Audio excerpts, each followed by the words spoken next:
les mains, à élever la voix, à chanter de tout votre cœur. On laisse tous les problèmes derrière nous ce matin et nous adorons notre Dieu. Amen. Il est fidèle.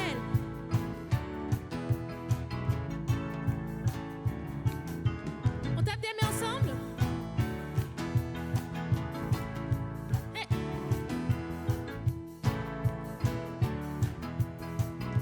On y va? Célébrer Jésus, célébrer. Célébrer Jésus, célébrer. Célébrer. Célébrer Jésus, célébrer. Célébrer Jésus, célébrer. Il est ressuscité. Ressuscité, il est vivant, il vivra à jamais. Oh, ressuscité, il est vivant. Venez célébrer la résurrection du Seigneur. On le reprend? Célébrer Jésus, célébrer. Célébrer Jésus, célébrer. Célébrer. Oh. Célébrer Jésus, célébrer. Célébrer Jésus, célébrer. Ressuscité, il est vivant, il vivra à jamais. Oh, ressuscité, il est vivant. Venez célébrer la résurrection du Seigneur. On joue? On tape des mains? On y va? Merci Seigneur pour ta grâce. Nous te célébrons parce que tu es puissant. Tu es le Dieu juste, tu es le Dieu bon. Alléluia. Et nous savons pourquoi nous sommes là ce matin. Pour te louer et t'adorer. Parce que tu mérites gloire, honneur et adoration. Est-ce que tu le crois ce matin? Alors je t'invite à chanter avec nous ce chant qui dit, oui, Dieu est puissant. Il est juste. Alléluia.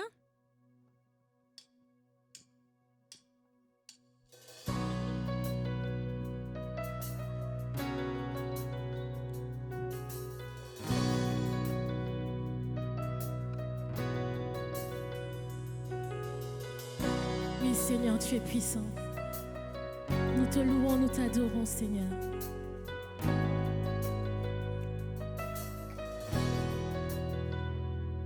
Dieu est puissant, il est juste et grand, il peut tout accomplir. Plus grand que nos pensées, plus grand que nos désirs, il a fait de grandes choses. Élevé, il a vaincu la mort. Oui, il vit, mon Dieu est puissant. En son nom, j'ai la victoire. Le Seigneur, mon Dieu est puissant. Oui, tu as sa puissance parce qu'il vit en toi ce matin.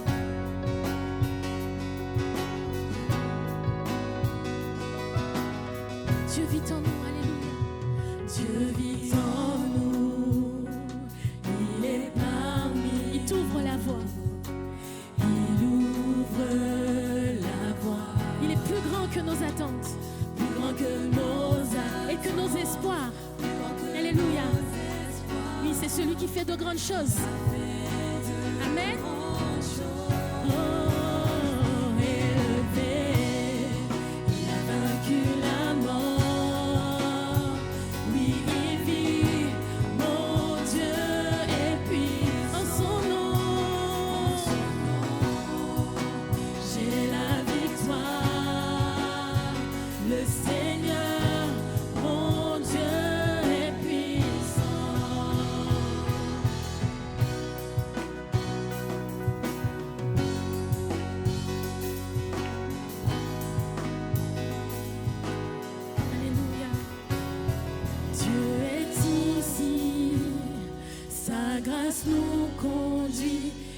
s'éloigne jamais, il ne s'éloigne jamais. Dieu est pour nous, ses bras sont ouverts, il nous tient dans sa main, il nous tient. Dieu est ici, Dieu est ici, sa grâce nous conduit, il ne s'éloigne jamais, il ne s'éloigne. Dieu est pour nous, Dieu est pour nous, ses bras sont ouverts, il nous tient dans sa main, il nous tient dans sa main. Il est élevé, il a vaincu la mort. Oui, il vit, mon Dieu est puissant. En son nom, j'ai la victoire même. En son nom, j'ai la victoire. Le Seigneur, mon Dieu, le Seigneur, mon Dieu est puissant. Le Seigneur, mon Dieu, le Seigneur, mon Dieu est puissant. Oui, il est puissant. Le Seigneur, mon Dieu est puissant. Alléluia. Oui, notre Dieu est puissant. Il a vaincu la mort. Et pendant que nous pensons à ce chant, pensons à pourquoi nous sommes ici ce matin. Pensons à laisser tous nos soucis derrière nous. Oui, parce que c'est le moment de rendre gloire à ton Dieu, de l'adorer, de le louer. Alléluia. Oui, Seigneur, nous sommes venus t'honorer ce matin.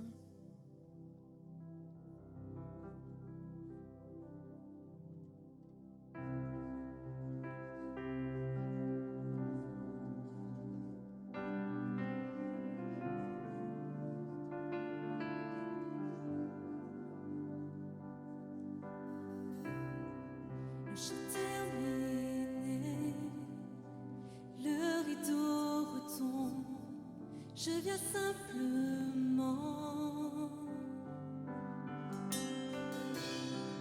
porter mon offrande, Vivons ce chant ce matin. car j'ai le désir de réjouir ton cœur.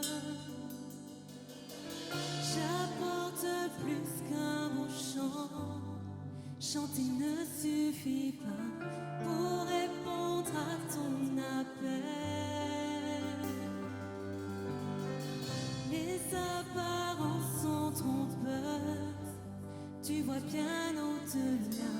Oh Dieu, tu sens de mon cœur.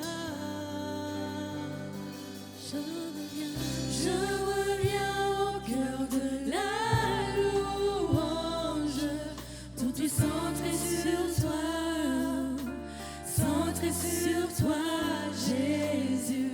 Oui, je renonce à tous mes faux semblants, tout est centré sur toi, centré sur toi, Jésus.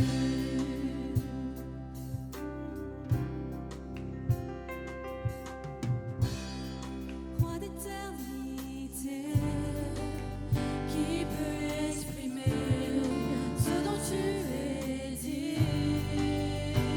Tu dis que faible et beau, je te donne tout pour toute ma vie. Oh, j'apporte plus qu'un beau chant, chanter ne suffit pas pour répondre à ton appel. À ton appel. Les apparences sont trompeuses, tu vois bien au-delà. Oh Dieu, tu sens de mon cœur.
Jésus. Tout est centré sur toi. Centré sur toi. Centré sur toi, Jésus. Tout est centré sur toi. Centré sur toi. Centré sur toi, Jésus. Oui, Seigneur, nous voulons nous centrer sur toi, Seigneur. Nous voulons nous centrer sur toi, Seigneur, et oublier nos problèmes. Oui, Seigneur, tu es au milieu de nous ce matin, nous le croyons. Et pendant, Seigneur, que nous pensons à ces moments de bénédiction, à ce moment de partage, Seigneur, nous voulons revenir à l'essentiel qui est toi, Seigneur. Oui, tu es l'essentiel. Oui, tu es l'essentiel et nous te louons, Seigneur, nous t'adorons. Permets, Seigneur, que nos cœurs soient centrés sur toi, Seigneur. Ouvre nos yeux, Seigneur, vers toi. Oui, tu es l'important, Seigneur. Tu es l'important et nous voulons nous centrer sur toi, Seigneur. Car nous savons, Seigneur, qu'en regardant vers toi et en ne regardant pas vers nos problèmes, toute chose concourra au bien. Je ne sais pas avec quel problème tu es venu ce matin, mais j'ai ça sur le cœur. Recentre-toi sur ton Dieu. Recentre-toi sur ton Dieu. Ne regarde pas tes problèmes. Ce n'est pas ton agitation qui va faire quelque chose. Ce n'est pas ton inquiétude qui va changer les choses. Mais ton Dieu prend tout en main ce matin. Alors confie-toi en lui. Alléluia. Oui, Seigneur. Je me confie en toi parce que je sais que tu es le Dieu des miracles. Je me confie en toi, Seigneur, parce que je sais que tu es le Dieu qui peut relever des montagnes. Tu es le Dieu qui peut rendre la vue. Tu fais voir les aveugles, tu fais entendre les sourds. Alléluia. Tu es le Dieu de bénédiction.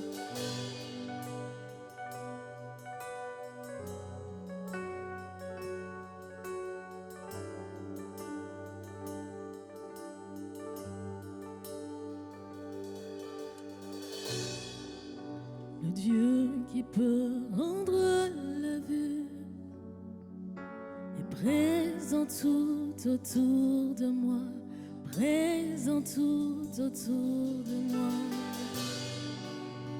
Dieu qui peut nous faire entendre, viens apaiser toutes mes craintes, apaiser toutes mes craintes. Oui, je crois en toi. Oui, je crois en toi. Tu es le Dieu des miracles. Oui, je crois en toi. Oui, je crois en toi. Tu es le Dieu des miracles.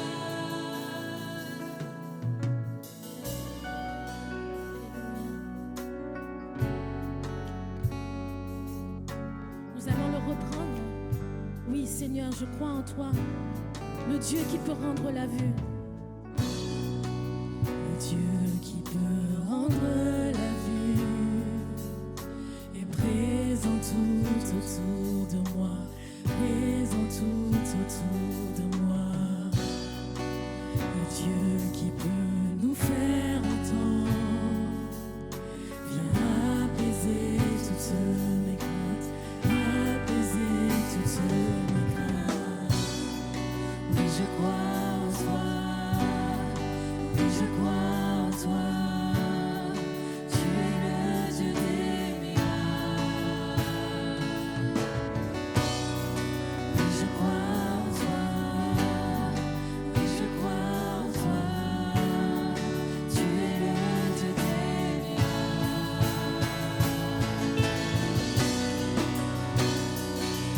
Seigneur, tu es celui qui défie l'impossible.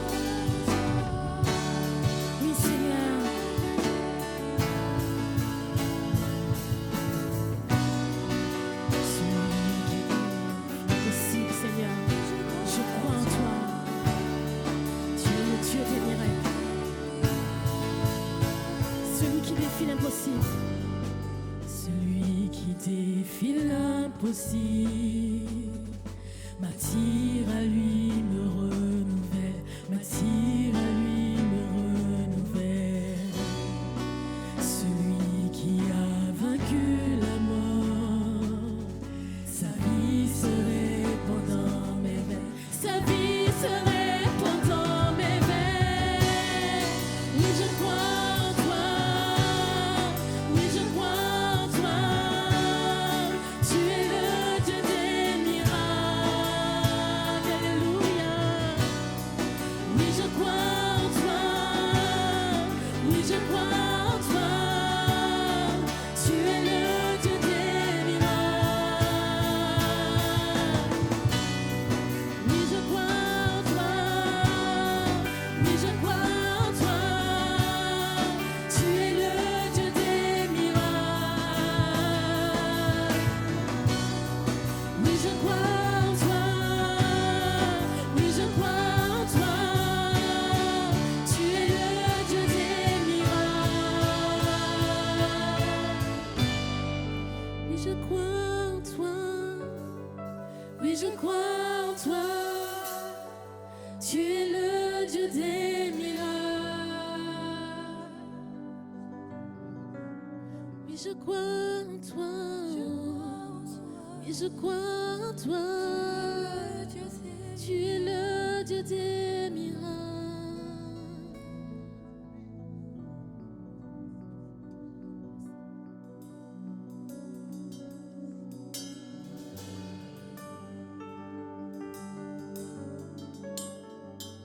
Seigneur, tu es le Dieu des miracles. Je crois en toi, alléluia. Car tu es de toute éternité, mon Dieu. Et je mets ma confiance en toi, Seigneur. Tu es de toute éternité. Ô Dieu puissant ressuscité. Tu es celui qui donne vie. Tu es le Dieu des miracles.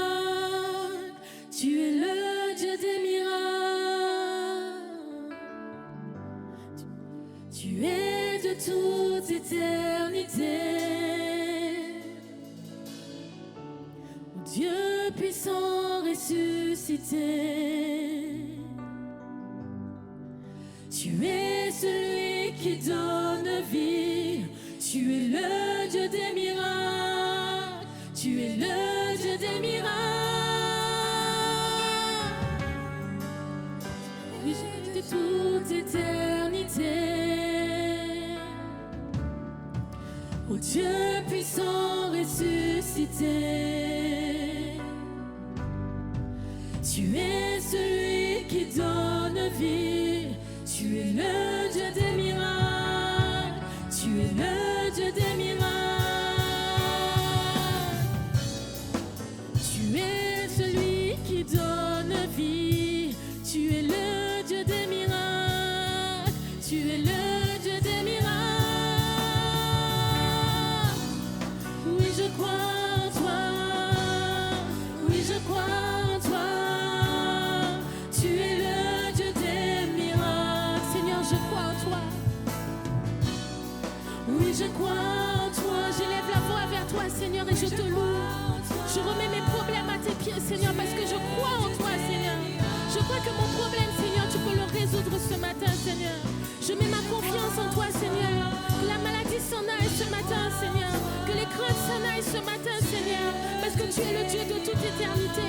Tu es le Dieu qui soulève des montagnes, Seigneur. Tu es le Dieu, Seigneur, qui rend la vue. C'est, Seigneur, le Dieu qui guérit les sourds, Seigneur. Touche les cœurs ce matin, Seigneur. Nous croyons en toi, Seigneur. Ton peuple croit en toi, Seigneur. Peu importe ce qui se passe, Seigneur. Nous croyons en toi, Seigneur. Notre foi est en toi, Seigneur. Notre adoration est pour toi, Seigneur. Car tu es le Dieu des miracles. Tu es le Dieu de toute éternité, Seigneur. Alléluia. Nous élevons la voix vers toi ce matin, Seigneur. Alléluia. Tu es le Dieu des miracles. Alléluia. Est-ce qu'on peut élever la voix tous ensemble, chère Église, ce matin, pour implorer la faveur de Dieu Nous l'avons chanté, nous croyons en toi. Nous allons le dire avec nos mots, nos propres mots ce matin. Seigneur, ce matin, nous sommes venus avec une expectative. Nous sommes venus avec une foi. Nous sommes venus avec une attente. Nous voulons croire que tu es le Dieu des miracles. Je ne veux pas juste le chanter ce matin. Je veux le mettre en face de ma réalité.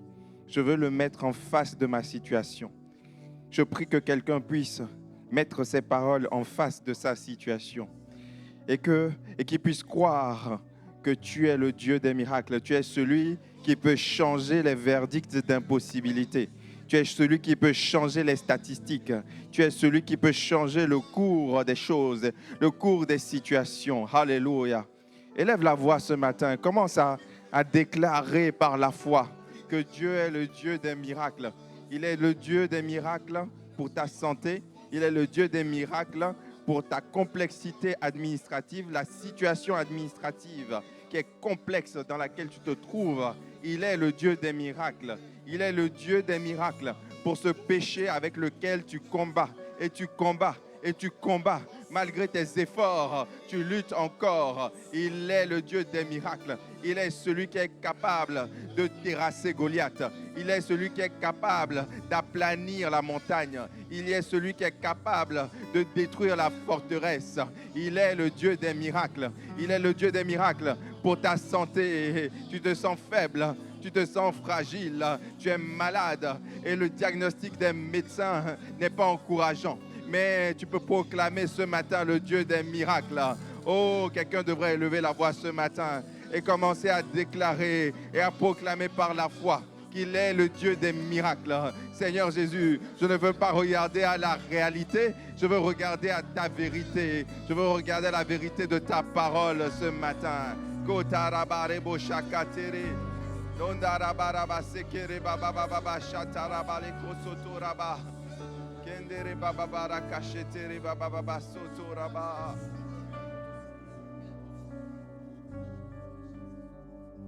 Alléluia. Est-ce qu'on peut le chanter encore une dernière fois avec la foi? Il est le Dieu des miracles. Alléluia. Jésus, je crois en toi.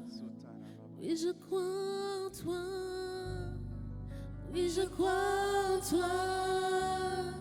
Tu es le Dieu des miracles. Oui, je crois. Oui, je crois en toi. Oui, je crois en toi. Tu es le Dieu des miracles. Oui, je crois. Oui, je crois en toi. Oui, je crois en toi. Tu es le Dieu des miracles. Oui, je crois en toi. Oui, je crois en toi. Tu es le Dieu des miracles. Tu es de toute éternité, Seigneur. Tu es de toute éternité. Oh Dieu puissant ressuscité. Oh, tu es celui qui donne vie. Tu es le Dieu des miracles. Tu es le Dieu des miracles. Tu es de toute éternité. Oh Dieu puissant ressuscité. Tu es celui qui donne vie. Tu es le Dieu des miracles. Tu es le Dieu des miracles. Oui, je crois en toi. Oui, je crois en toi. Tu es le Dieu des miracles. Alléluia. Oui, je crois en toi. Oui, je crois en toi. Tu es le Dieu des miracles. Alléluia. Est-ce qu'on peut acclamer le Seigneur, le Dieu des miracles? Alléluia. Alléluia. Avant de vous asseoir, tournez-vous vers la personne qui est auprès de vous. Dites-lui bonjour et dites-lui qu'il est le Dieu des miracles.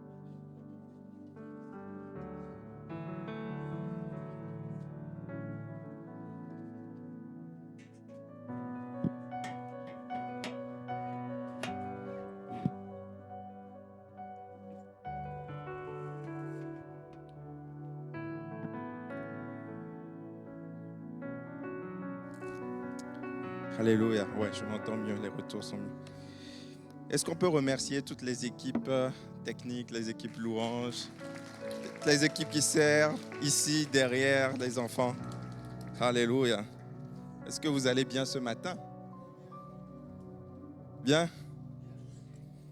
Alors, aujourd'hui, on a des jeunes plusieurs jeunes qui ne sont pas parmi nous. Ils sont au congrès ECHO en Auvergne. Je vais juste vous montrer une petite vidéo parce qu'on parle, certains ne se visualisent pas ce que c'est. Le congrès ECHO, c'est 9000 jeunes. C'est la première fois qu'ils font avec autant de jeunes. 9000 jeunes dans toutes les églises assemblées de Dieu de France qui se réunissent. C'est juste monumental. Et au-delà, ne t'arrête pas à l'aspect spectacle, parce que je sais que certains n'aiment pas ça. Ne t'arrête pas à ça. C'est un emballage. Parce que, en fait, ce qui se passe là, ce sont des jeunes qui sont délivrés, qui sont libérés des appels. C'est juste exceptionnel. Je ne sais pas si on peut mettre le son pour que vous puissiez voir.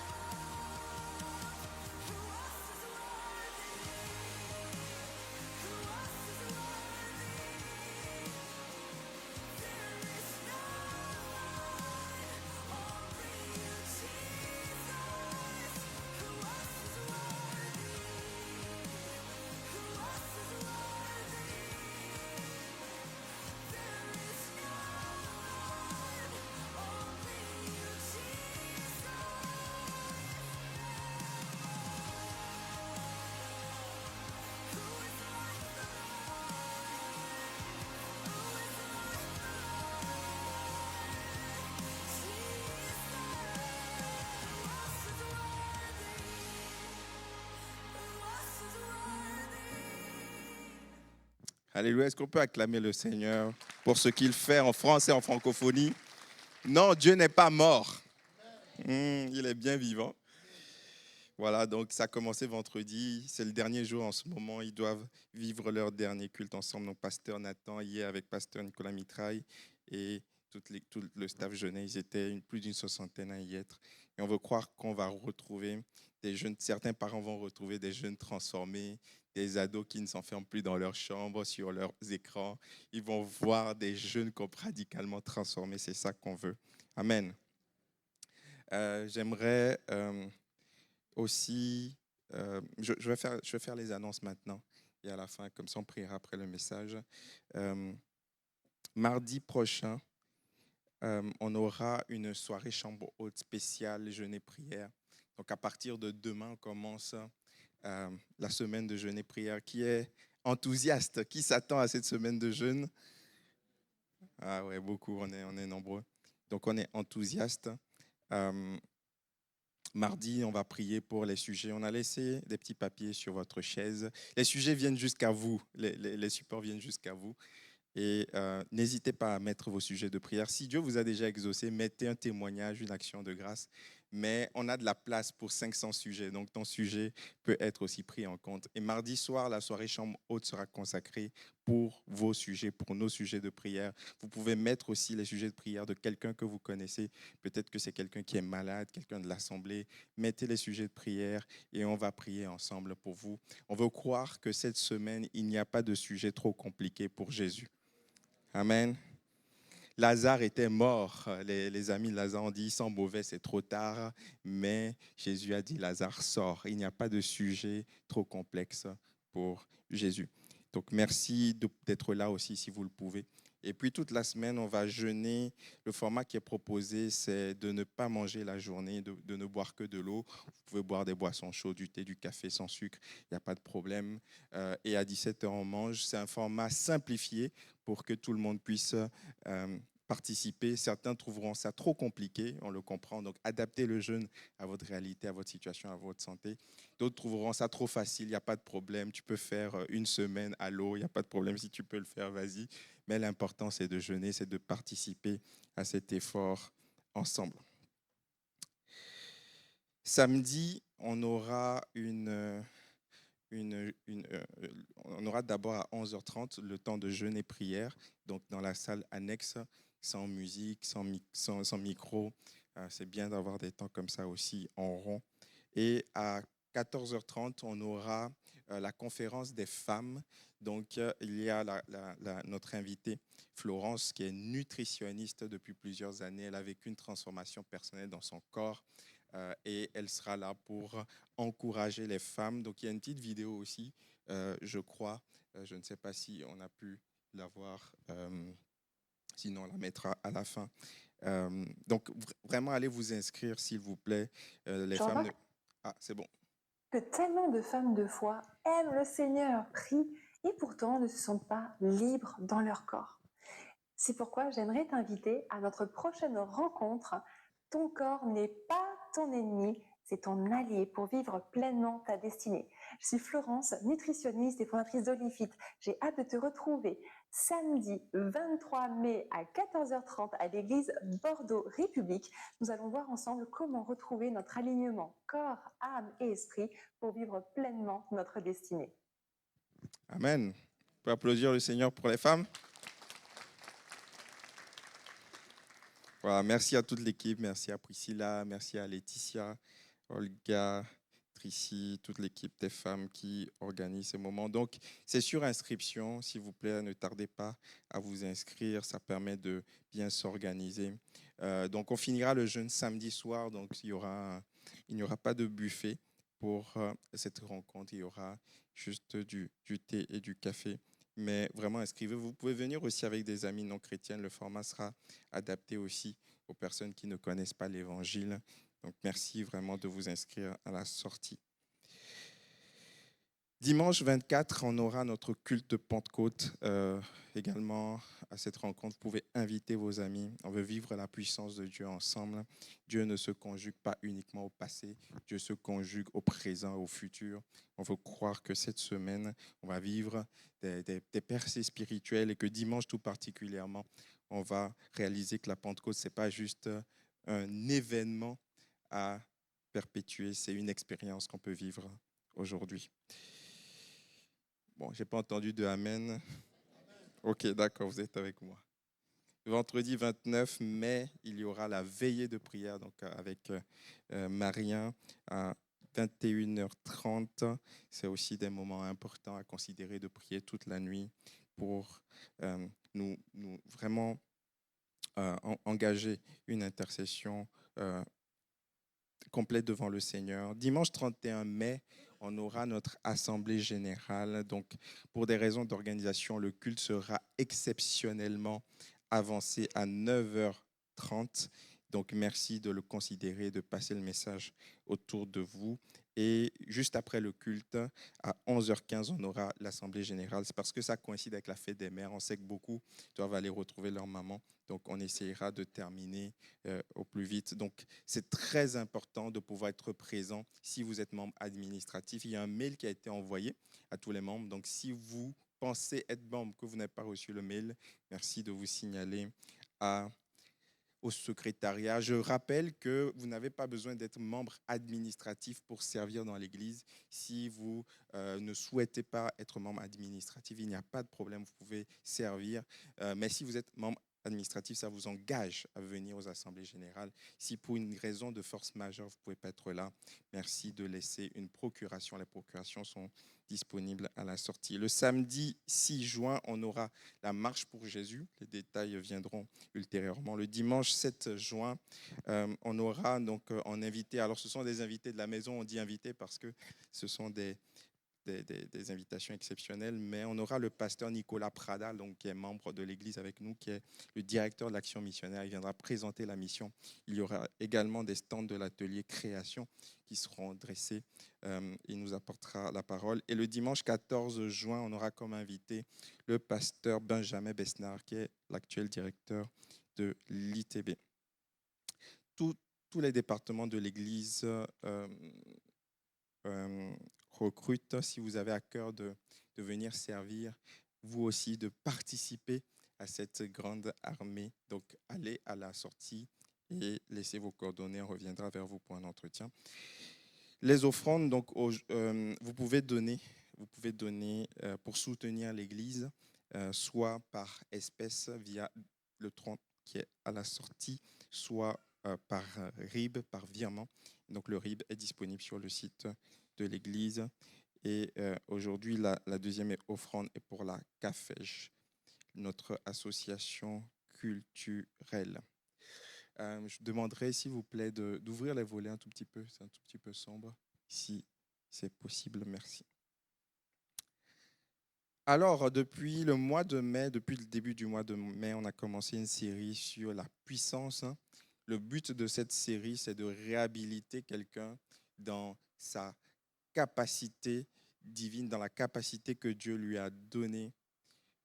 On a parlé du fait qu'on était fort, il y avait une dualité, un paradoxe, une ambivalence.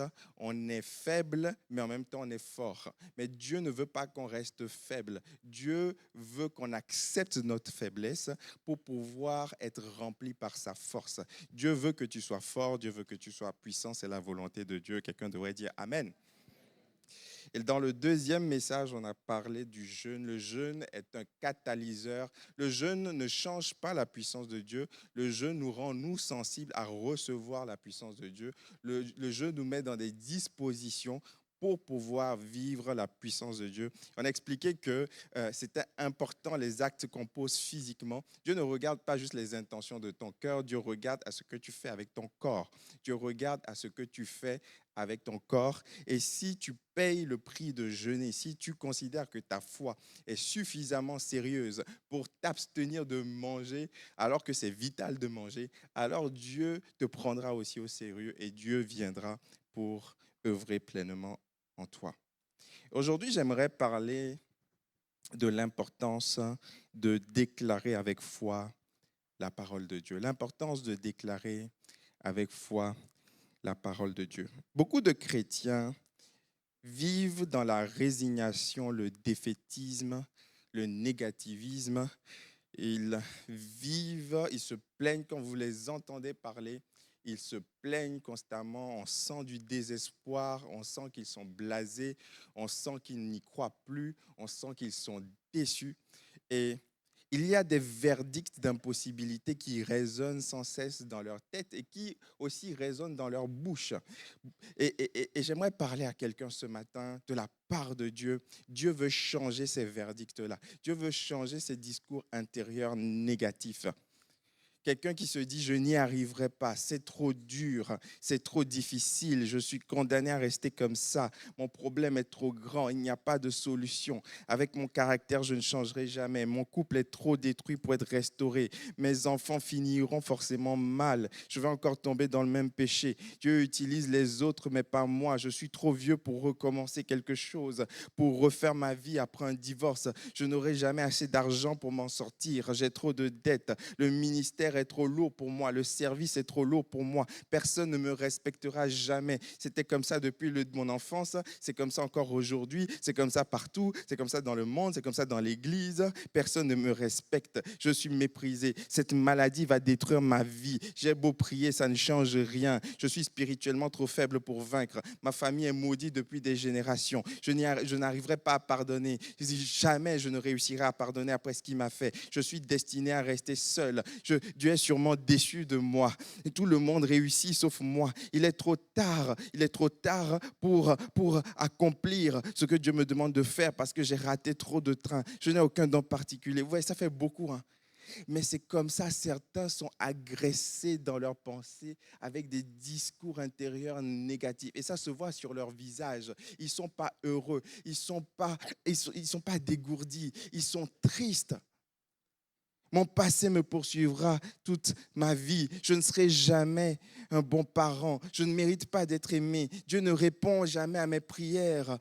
Je suis condamné à répéter les mêmes erreurs. Je suis trop faible émotionnellement. Je ne pourrai jamais diriger. Je ne pourrai jamais réussir professionnellement. Je suis un problème. Je suis un échec. Je n'ai plus la force de me battre. De toute façon, les choses s'empirent. J'aimerais dire à quelqu'un que Dieu ne t'a pas créé pour que tu viennes subir, pour que tu gardes ses pensées. Non, ces pensées ne viennent certainement pas de celui qui t'a sauvé. Dieu ne t'a pas sauvé.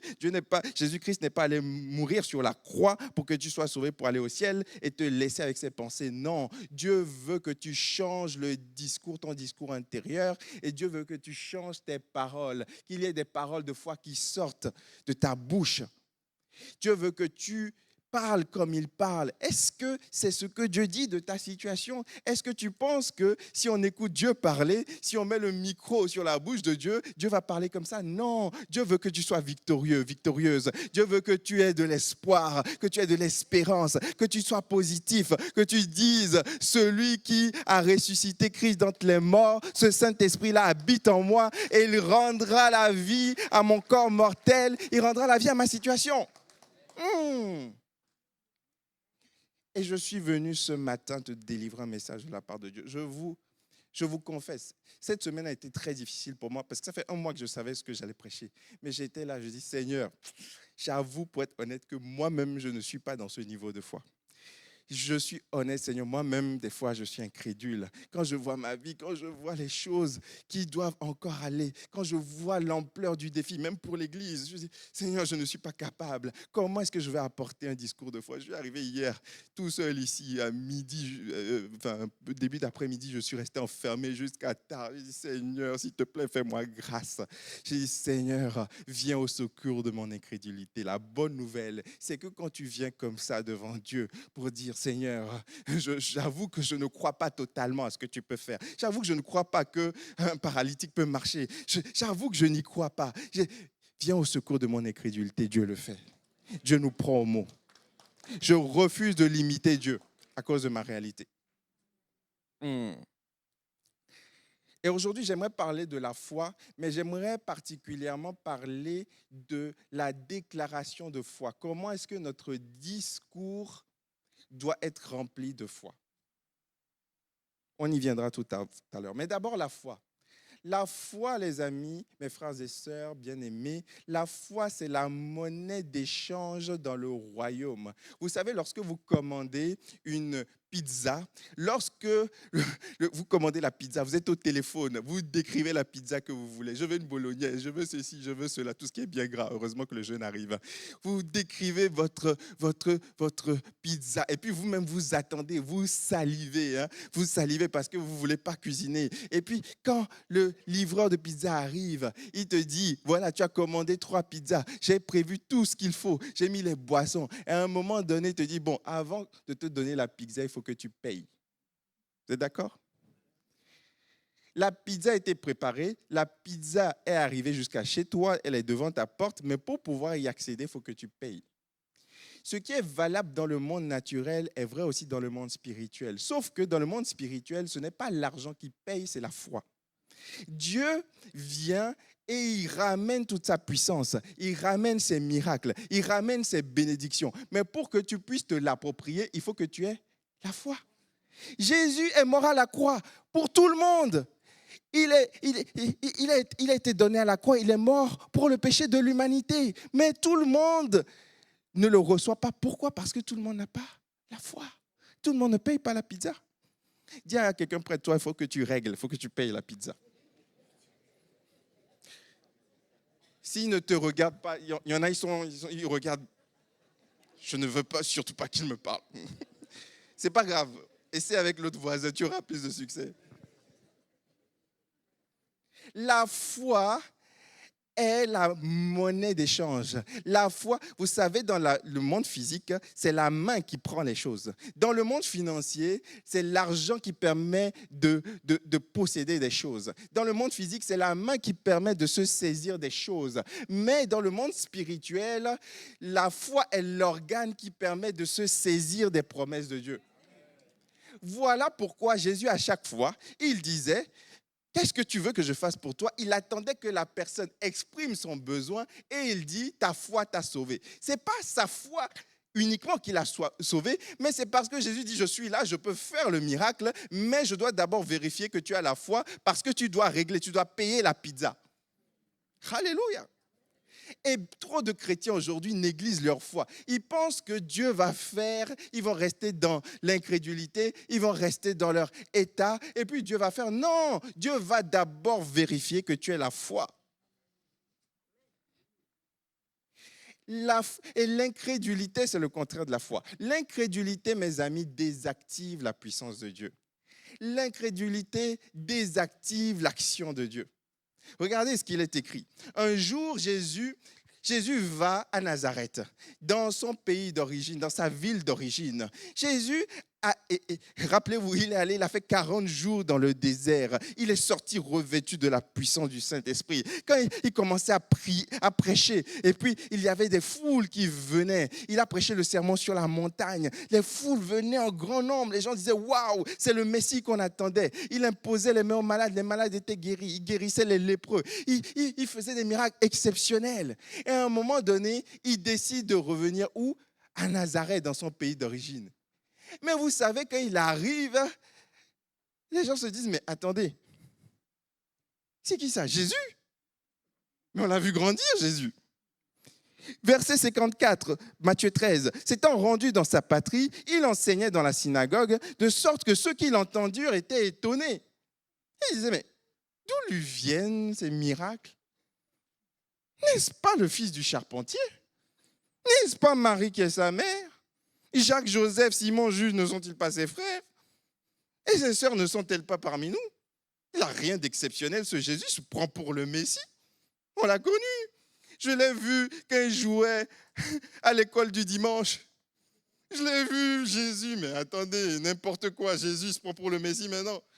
C'est le fils de Joseph, le charpentier. J'ai commandé mon meuble chez lui, il m'a monté des meubles Ikea, il a fait ma maison, et il se prend pour Dieu tout d'un coup. Ils ont commencé, ils étaient étonnés, mais pas dans le bon sens. Ils étaient méprisants. Ils disent, mais d'où lui viennent ces choses? En gros, c'est pour qui il se prend. En fait, c'est ça. Il y a des fois où tu vas, les gens qui t'ont connu, ils vont t'emprisonner dans un statut. Quand tu vas changer, les gens, ils vont toujours avoir l'image ancienne de toi. Pour qui se prend lui? Jésus. Et la Bible, Jésus dit, un prophète n'est méprisé que dans sa patrie et dans sa maison. Verset 58, regardez ce qu'il a écrit. Il ne fit pas beaucoup de miracles. Dites avec moi, il ne fit pas beaucoup de miracles. C'est écrit, il ne fit pas beaucoup de miracles en ce lieu. Pourquoi? À cause de leur incrédulité. Mais j'ai envie de dire, mais attends Jésus, tu es tout puissant. Pourquoi tu ne fais pas des miracles? Il est même écrit dans Marc 6,5, le verset parallèle. Il ne put faire beaucoup de miracles. Ce verset-là vient endommager notre théologie. Mais Jésus, tu es tout puissant. Ce n'est pas que tu ne veux pas. Tu es allé là-bas pour faire des miracles. Mais tu n'as pas pu faire des miracles. Oui, parce qu'il n'avait pas la foi en face. Pourquoi? Parce que l'incrédulité désactive la puissance de Dieu. Elle n'enlève pas la puissance de Dieu, ne supprime pas la puissance de Dieu. Jésus était puissant. Après ça, il était toujours puissant. Il a fait des miracles ailleurs. Mais là, ils n'ont pas pu bénéficier d'un miracle. Pourquoi? Parce que lorsqu'ils voyaient Jésus, ils ne voyaient pas un Messie, ils voyaient juste un charpentier. Voilà pourquoi, mon frère, ma sœur, tu dois réaliser qu'aujourd'hui, quelquefois, c'est vrai, la situation dans laquelle tu te trouves n'est pas uniquement la faute de Dieu. C'est parce que tu manques de foi quelquefois. Et c'est parce que je manque de foi que la situation ne change pas. Est-ce que quelqu'un me suit ce matin? L'incrédulité désactive la puissance de Dieu. Alors je me suis demandé, Seigneur, pourquoi est-ce qu'ils étaient incrédules? Parce que c'est facile de dire ils étaient incrédules. Pourquoi? Et en fait, j'ai réalisé que, en réalité, l'expérience passée peut devenir un blocage dans nos vies. Allô, je parle à quelqu'un ce matin. Quelquefois, des personnes, des nouveaux chrétiens, qui n'ont pas une théologie parfaite, qui n'ont pas une doctrine parfaite, qui n'ont pas beaucoup vécu, ils ont comme une innocence, ils sont crédules et ils vivent beaucoup plus de miracles que des anciens chrétiens qui sont enseignés, qui ont la doctrine, la théologie. Pourquoi? Parce que l'expérience négative parle. Quelquefois, à force d'avoir été dans l'église, à force d'avoir vu les courants passer, à force d'avoir vu les pasteurs passer, lorsque Dieu veut faire un miracle dans ta vie, tu te rappelles des 30 ans sans miracle. Tu te rappelles de toutes les fois où tu as vu Jésus construire sa maison, faire de la charpente sans faire de miracle. Et l'image de Jésus que tu vois, ce n'est pas l'image du Messie. Une personne qui a découvert Jésus comme ça n'a pas d'a priori, n'a pas de préjugés. Elle se dit, OK, il est le Messie, on va tester, on va croire. Mais une personne qui a vu Jésus grandir, c'est plus difficile pour elle. Voilà pourquoi je dis, Seigneur Jésus, ne laisse pas mon passif chrétien devenir un obstacle à ta foi. Je veux croire comme un petit enfant. Je veux croire même si j'ai été déçu par le passé. Je veux croire même si mes sujets de prière passés n'ont pas tous été exaucés. Non, je veux croire, Seigneur, que tu es capable de faire encore aujourd'hui. Je veux, Seigneur, pratiquer l'ignorance sélective. Je veux, Seigneur, oublier tout ce qui n'a pas été exaucé pour croire que tu peux encore le faire dans ma vie. Et je veux déclarer par la foi aujourd'hui que Dieu va faire des miracles là où il ne l'avait pas fait hier. Peut-être que dans ta vie, pendant toutes ces années, tu as prié pour des sujets que tu n'as pas vus. Je prie que tu crois encore aujourd'hui qu'il peut encore le faire. Alléluia. Oh, je prie que ce mois-ci, on vive quelque chose pour la première fois. Je prie pour qu'on vive quelque chose pour la première fois. Je veux vivre quelque chose pour la première fois. L'incrédulité désactive la puissance de Dieu. Mais à l'inverse, la foi active la puissance de Dieu. Lorsque Dieu trouve la foi quelque part, il se dépêche d'aller livrer la pizza. Il se dépêche d'envoyer la bénédiction parce que Dieu répond à la foi.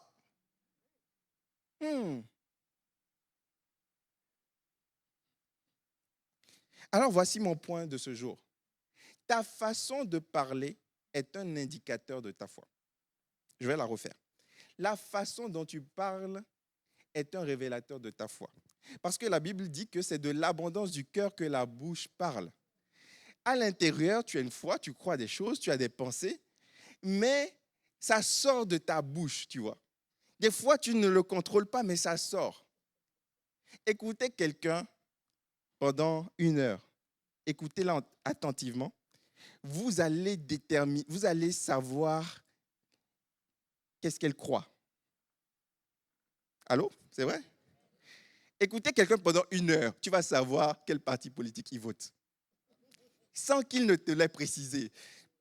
Tu vas comprendre l'idéologie. Écoute quelqu'un attentivement. Tu vas savoir dans quel courant du christianisme il est. Parce que c'est de l'abondance du cœur que la bouche parle. Ta façon de parler est la preuve de ta foi.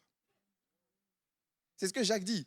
Toi, tu dis que tu as la foi, montre-moi les œuvres, montre-moi les discours, montre-moi les actes. La foi, ce n'est pas juste quelque chose d'intérieur. Ça doit s'exprimer. Alors la question, elle est pour nous aujourd'hui, elle est pour moi. Qu'est-ce qu'on entend quand on entend parler? Voilà pourquoi cette semaine, j'ai dit, Seigneur, je confesse, je me repens. Il y a encore trop de discours négatifs dans ma bouche. Il y a encore trop de discours d'impossibilité. Oh, on n'a pas assez d'argent. On ne pourra pas. Il y a trop de blocages. Il y a encore trop d'impossibilités dans ma tête. Je ne suis pas assez expérimenté. Je n'ai pas les capacités. On n'est pas assez nombreux. Il y a encore trop de discours dans ta tête. Ces maladies, ça fait trop longtemps qu'elles sont là. Le monde va mal. Les problèmes psychiatriques se multiplient. Il y a encore trop de discours comme ça dans ta tête. Je prie que le Seigneur nous donne de voir ce qu'il va faire, d'avoir des paroles de foi, des discours de foi, de croire à un futur optimiste. Il y a des gens qui disent, le monde va mal, je ne veux même pas avoir d'enfants.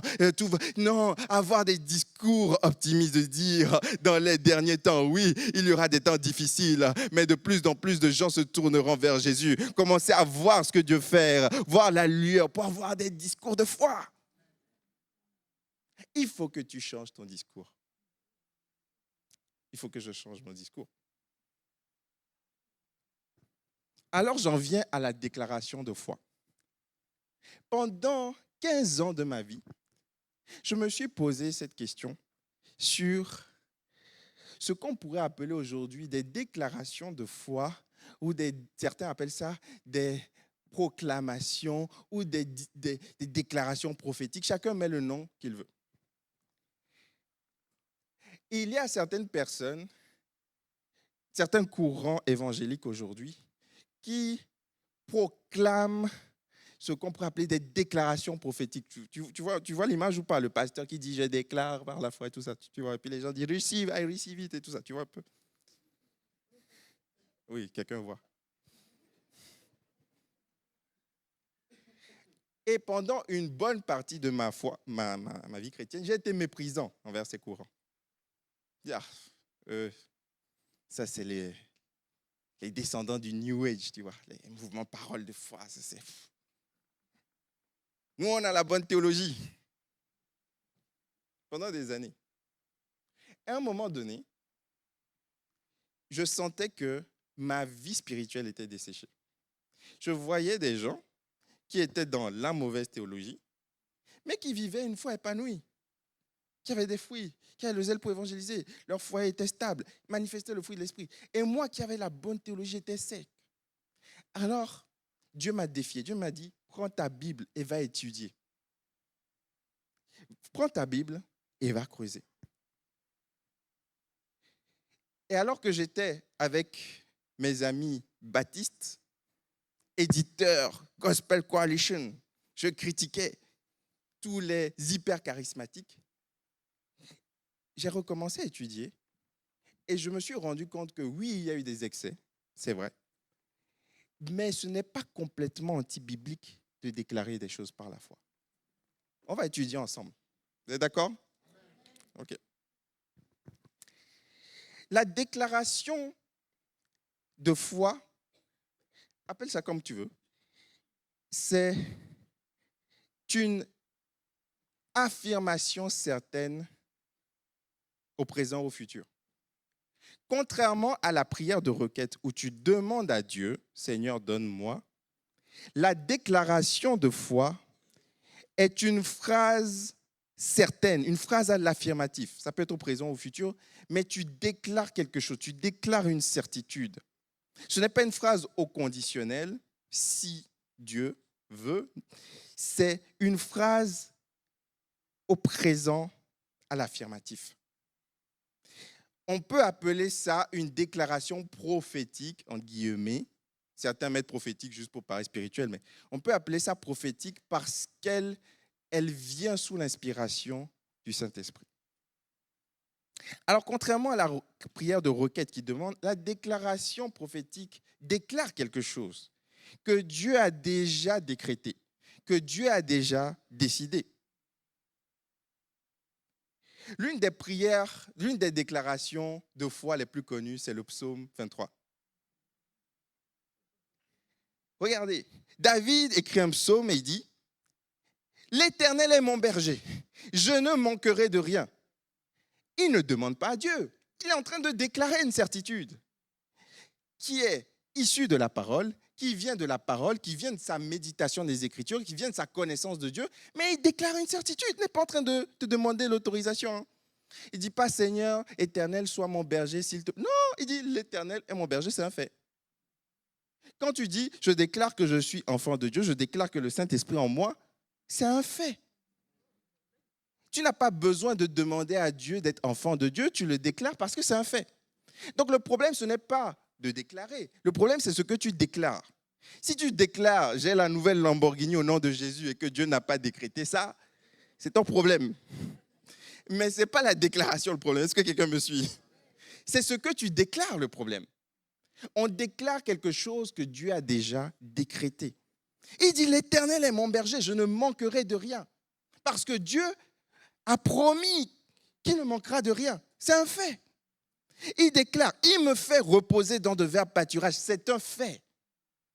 Il me dirige, c'est au présent, il me dirige maintenant. Pas quand je serai plus sain, non. Maintenant, il me dirige près des eaux paisibles. Il restaure mon âme. Il me conduit dans les sentiers de la justice à cause de son nom. Quand je marche dans la vallée de l'ombre de la mort, je ne crains aucun mal, car tu es avec moi. Ta houlette et ton bâton me rassurent. Tu dresses devant moi une table en face de mes adversaires. Tu oins d'huile ma tête et ma coupe déborde. Oui, le bonheur et la grâce m'accompagneront. Il ne demande pas, Seigneur, donne-moi le bonheur et la grâce. Non, il dit, c'est un fait, c'est une certitude. Oui, le bonheur et la grâce m'accompagneront tous les jours de ma vie et j'habiterai dans la maison de l'Éternel jusqu'à la fin du jour. Tu sais pourquoi il déclarait ça? Parce que David était tout seul dans son champ. Il n'avait personne pour l'encourager. Il n'avait personne pour lui dire, bien joué David. Il était obligé de lire les Écritures et de dire, j'entends pas ce son, mes parents ne m'ont pas dit ça, mes parents ne m'ont pas encouragé, je n'ai pas eu de pasteur qui m'a encouragé, je suis tout seul. Donc, je vais lire la Bible à haute voix, je vais l'entendre, je vais déclarer. Ce n'est pas la déclaration qui a une puissance, non. La déclaration est une preuve de la foi. C'est la parole de Dieu qui a une puissance. Alléluia. Oh, tu peux dire amen, tu peux acclamer. Donc, ce n'est pas parce que certains, c'est toujours l'horloge, tu vois, le pendule. Ce n'est pas parce que certains abusé que moi je vais m'en priver. Parce que quelquefois, disons-nous la vérité, quand tu t'entends parler, il n'y a que des discours négatifs. Tu es obligé de prendre la parole et de lire. La Bible dit, médite la jour et nuit. Et les Juifs, ils méditaient avec la bouche. C'est pour ça qu'il dit que ce livre de la loi ne s'écarte pas de ta bouche. Pas de tes oreilles, de ta bouche. Parce que tu dois la lire, tu dois l'écouter, tu dois dire, tu es là. Tu sens dans ton corps, tu sens des pulsions, tu sors, il y a des pulsions bizarres, tu es oppressé de toutes parts. Je parle d'un homme ou d'une femme, tu es oppressé de toutes parts par des images, tu n'arrives pas à vivre dans la sanctification. Mais qu'est-ce que tu fais? Tu dois prendre la parole de Dieu et commencer à déclarer des certitudes issues de la parole de Dieu. Je suis le temple du Saint-Esprit. Je ne suis pas n'importe qui, dans le sens où je suis un prince du royaume des cieux et je dois marcher avec les valeurs du royaume des cieux. Mon corps est le temple du Saint-Esprit. Prendrai-je les membres de Christ pour en faire les membres d'une prostituée? Non, il m'a donné tout ce qui contribue à la vie, à la piété. Aucune tentation n'est survenue qui soit au-dessus de mes forces. Parce que lorsque Dieu, tu me donnes la tentation, tu permets la tentation, tu permets le moyen d'en sortir. Tu dois proclamer la parole de Dieu.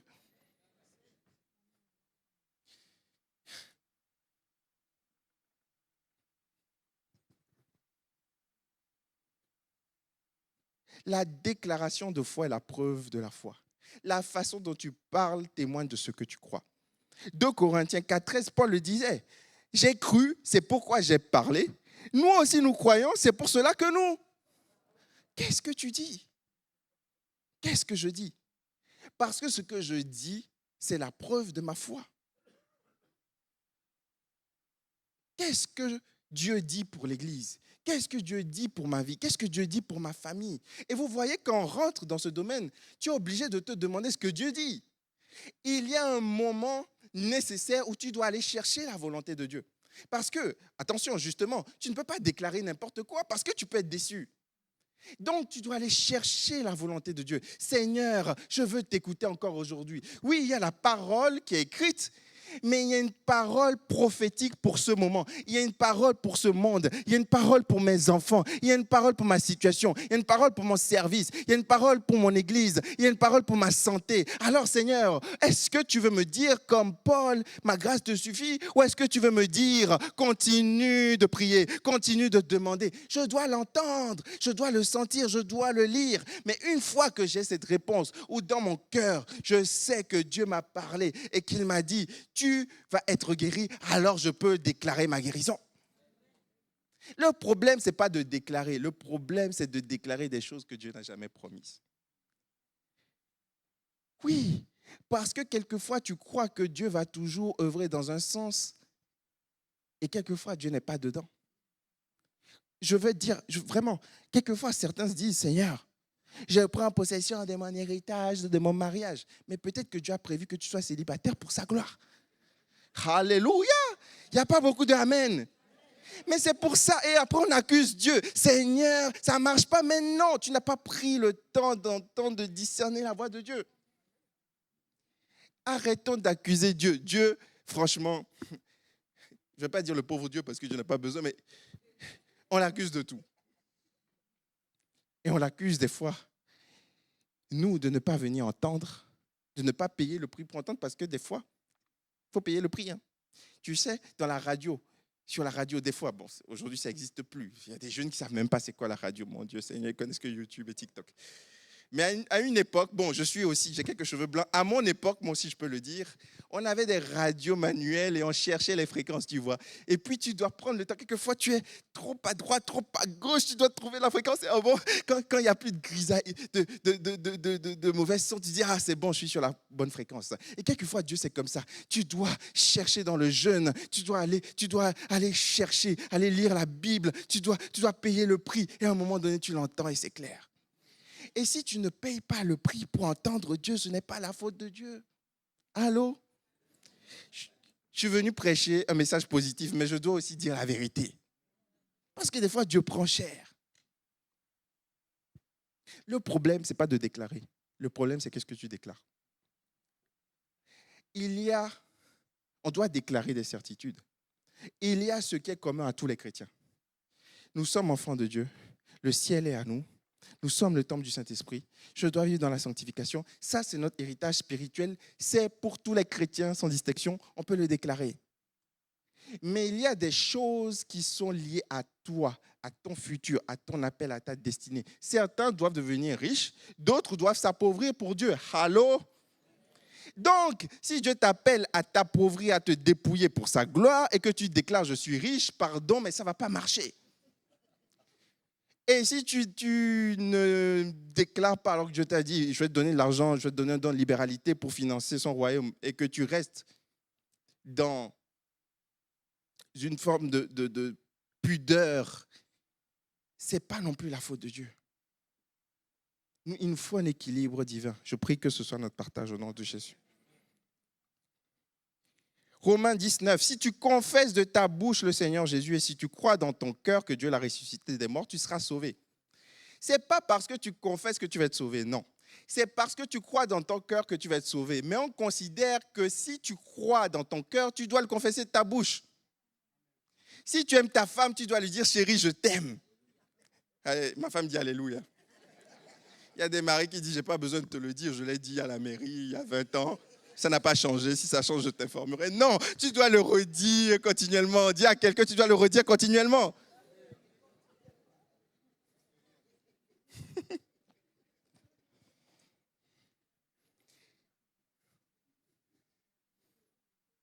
L'exemple le plus parlant de cette complémentarité entre la prière adressée à Dieu et la déclaration prophétique, c'est Pierre.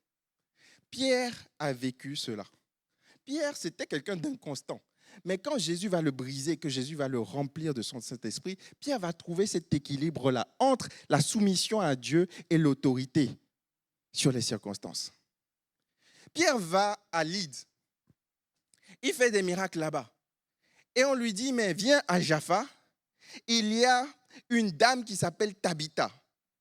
Acte 9, 39.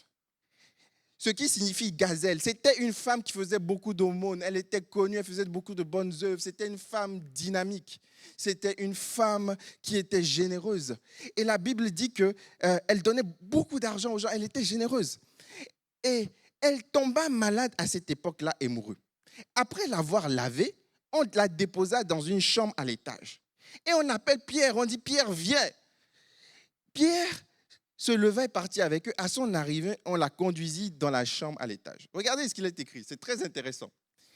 Pierre se leva et partit avec ses hommes. Lorsqu'il fut arrivé, toutes les veuves l'entouraient en pleurant et lui montrèrent les tuniques et les vêtements que faisait Dorcas pendant qu'elle était avec elle. Pierre fit sortir tout le monde, se mit à genoux et pria. Puis, se tournant vers le corps, il déclara « Tabitha, lève-toi ». Tu sais pourquoi Pierre a fait sortir tout le monde? Parce qu'il y a des discours d'improductivité. « Oh, le monde, Il y a des environnements où ta foi ne peut pas... Tu vois, il y a des environnements, tu vois, c'est que la basse-cour spirituelle. Oh non, ouais, de toute façon, ils sont pareils. Les autres. Il y a des discours, quand tu entends là, il n'y a aucun miracle. Ça va être Nazareth, il n'y a aucun miracle qui va se passer. Je t'assure, il y a des amis, bon, pardon, hein, je ne veux pas casser les relations, mais il y a des amis, tu es avec eux, tu vois, c'est tout négatif, c'est jamais bon, c'est tout critique. C'est pour ça que je n'aime pas les gens qui critiquent. Franchement, si tu critiques, on va pas s'entendre.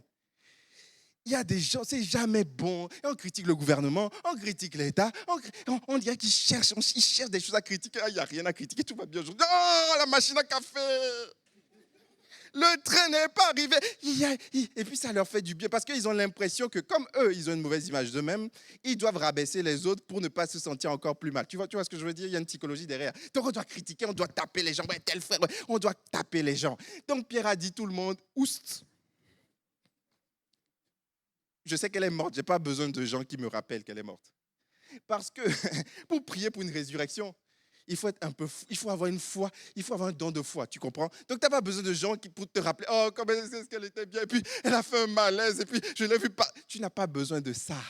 Tu as besoin de gens qui te disent, si une seule résurrection était possible, ce serait aujourd'hui. Ça n'arrive pas tous les jours, oui, mais aujourd'hui, je veux croire. Tu as besoin de gens comme ça, positifs, qui viennent, qui en veulent, qui sont zélés. Et Pierre fait sortir tout le monde. Qu'est-ce qu'il fait pour la première chose qu'il fait? Il se met à genoux et il prie. Il dit, Seigneur, quelle est ta volonté pour cette dame? Est-ce que tu l'as repris? Est-ce que c'est terminé? Ou est-ce qu'il y a quelque chose à faire? Pierre, il se met à genoux. Seigneur, je ne peux pas me rater là. Seigneur, parce que si je me trompe, moi aussi, ma foi peut prendre un coup. Moi aussi, je peux être déçu. Et à un moment donné, certainement, il a entendu la voix de Dieu qui lui dit, Pierre, vas-y, je veux qu'elle ressuscite.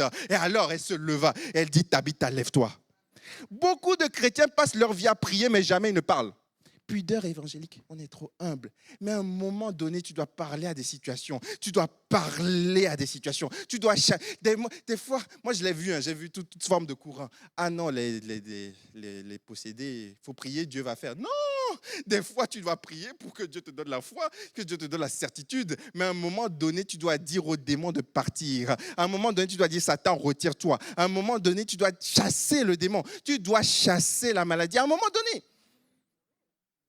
Vous voyez, parce que certains en ont abusé, certains se sont pris pour Dieu, ils déclaraient sur tout et n'importe quoi. Maintenant, moi, je vais me priver de la parole de Dieu. C'est biblique. Et ne me dites pas que c'est arrivé en 1950 avec Kenneth Hagin et tout. Smith Wigglesworth, il était au 19e siècle. Il était même avant le mouvement pentecôtiste d'Azusa Street. Mais il proclamait avec foi. Il commandait aux malades et les malades étaient guéris.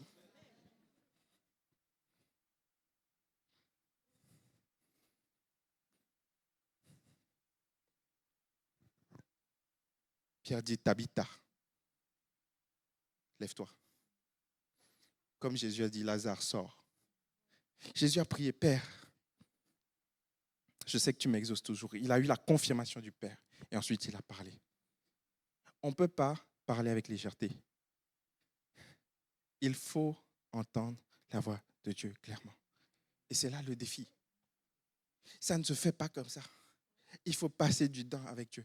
Il faut trouver la bonne fréquence. Il faut avoir la foi. Il faut avoir la foi de croire que Dieu peut le faire. Parce que tu sais quoi? Quand tu vas vouloir avoir la foi, il y a des pleureuses qui vont... Des pleureurs, ce n'est pas que féminin, pardon. Il y a des pleureurs et des pleureuses qui vont te dire, oh, de toute façon, on a déjà vu ça. Oui, on a déjà vu tout ça. On a déjà vu ça. C'est un excès de zèle. C'est le zèle du... Il y a toujours des voix qui vont dire, attends, écoute. Si tu vas prier pour le paralytique. Devant tout le monde. T'imagines si ça rate? T'imagines la honte? T'imagines le traumatisme psychologique que tu vas infliger à la personne? Moi, j'avoue, quelquefois, j'ai été bridé dans ma foi comme ça. Parce que, pas pour moi-même, mais parce que je voyais la déception des gens. Quand tu priais, quelquefois, Dieu ne faisait pas. Et je dis, bon, on va pas prendre trop de risques, tu vois. Et à un moment donné, tu peux arriver à un niveau où tu n'oses plus. Je prie que Dieu nous donne pendant cette semaine d'oser à nouveau. Ce n'est pas nous qui faisons. C'est Dieu qui fait. Certains diront, mais vous vous rendez compte de donner de l'espoir aux gens. Mais quand tu vas chez le médecin, tu n'es pas sûr d'être guéri, mais tu y vas quand même. Allô? Seigneur, donne-nous la foi de croire encore à des guérisons miraculeuses, à des guérisons surnaturelles. Donne-nous la foi cette semaine qu'on va encore prier contre le cancer, contre de nos frères et sœurs qui ont des opérations. Et tu vas pourvoir. Tu agis comme tu veux. Quelquefois, tu vas agir miraculeusement. Quelquefois, tu vas passer par les médecins. Mais je te prie, Seigneur, parle-nous et dis-nous, Seigneur, ce que nous devons faire. Donne-nous la foi de croire que ces personnes vont être guéries ou pas, afin d'agir et de parler selon ce que tu as décrété. Psaume 2, verset 7. David dit, je veux proclamer, dites avec moi proclamer. Je veux proclamer le décret de l'Éternel. Il m'a dit, tu es mon fils, je t'ai engendré aujourd'hui. Proclamer ou bien déclarer, c'est publier, rendre public. Rendre public ce que Dieu m'a dit. Rendre public ce que Dieu a déclaré. Il dit, il m'a dit, tu es mon fils, je t'ai engendré aujourd'hui et je veux le proclamer, je veux le publier. Il y a des choses que Dieu nous dit dans le secret que nous devons publier pour manifester notre foi. Publier, c'est rendre public. Le terme proclamer veut aussi dire compter, énumérer ou raconter. Compter, c'est-à-dire énumérer pour soi-même et raconter, énumérer pour les autres, parler pour les autres. Voilà pourquoi c'est important de te rappeler des bienfaits de Dieu, de compter les bienfaits de Dieu. La Bible dit qu'ils ont vaincu par la parole de leur témoignage. C'est important quand tu es exaucé de ne pas juste partir. Non, il faut venir le dire à l'église, il faut venir le publier parce que ça va encourager la foi de quelqu'un qui est encore en train de demander. C'est important de proclamer, de s'encourager, de publier les bienfaits de Dieu parce que quelquefois, on minimise les exaucements de Dieu et on maximise ce que Dieu ne nous a pas encore dit. Mais aujourd'hui, quand j'ai fait le bilan cette semaine, je me suis dit, wow, 75% de ce que je demandais à Dieu a été exaucé aujourd'hui. Je ne me rends même plus compte. Quand je priais pour avoir, Seigneur, quand on était célibataire avec les potes, on se faisait des nuits de prière, oh, donne-nous des épouses fidèles. Aujourd'hui, j'ai l'épouse fidèle, mais je suis passé à autre chose, tu vois. Donne-nous des enfants, donne-nous une famille équilibrée, donne-nous de donner ce que nous n'avons pas reçu. Aujourd'hui, c'est le cas, mais on est passé à autre chose, tu vois, parce que les défis s'enchaînent. Mais à un moment donné, c'est important de s'arrêter, de dire, oh Seigneur, merci. Merci pour les choses que je banalise. Merci pour le toit sur ma tête, tout le monde ne l'a pas. Merci pour la nourriture dans mon assiette, tout le monde ne l'a pas. Merci parce que tu m'as donné le permis. Alléluia. Oui, aujourd'hui, tu prends la voiture. Cool, tu vois. Mais merci parce qu'à une époque, c'était la galère. Merci parce que tu m'as donné un boulot. Merci parce que tu m'as donné une église. Il y a des gens qui n'ont pas d'église locale, qui sont là dans des déserts spirituels. Il y a le désert médical et le désert spirituel. Il n'y a rien. Ils se disent, oh là là, quand je vois les gens en ligne qui sont là dans leur église, j'aimerais trop avoir une église. Et moi, je considère ça comme acquis. Et je dois proclamer, publier, déclarer avec foi les merveilles de Dieu dans ma vie. Quelqu'un devrait dire amen et applaudir le nom de Jésus. Oh oui! Les déclarations de foi ne sont pas des formules magiques. Il faut que je le précise. Rien à voir avec les mantras bouddhistes, la loi de l'attraction, rien à voir. Les mantras bouddhistes, dans leur conception, c'est la parole est porteuse d'une énergie spirituelle. C'est que quand je parle, là, le son, là, ça émet des vibrations, ça va dans le monde et ça va attirer des choses. C'est ça la loi de l'attraction. C'est démoniaque, satanique, tout ce que vous voulez. C'est pas ça la Bible. Il n'y a pas Dieu dedans. Les déclarations de foi dans le christianisme n'ont rien à voir avec la loi de l'attraction. Genre, si tu penses très fort à l'argent, tu vas attirer l'argent. Non, la Bible n'a jamais enseigné ça. Si tu penses très fort à ton prince charmant, tu vas l'attirer. La Bible n'a jamais enseigné ça. C'est sûr qu'il y a quelque chose dans la loi de l'attraction qui est logique. Dans le sens où, si tu es désagréable, tu ne vas pas attirer des personnes. Tu vois ce que je veux dire, tu vois. Il y a une forme de logique, tu vois. Bon. Mais l'aspect oriental, spirituel, magique et tout, ce n'est pas biblique. Ce n'est pas biblique. Les déclarations de foi n'ont rien à voir avec la méthode Coué d'autosuggestion. Si je me parle, je dis, je suis belle, je suis belle, je suis belle, je vais devenir belle. Non, ce n'est pas exactement ça.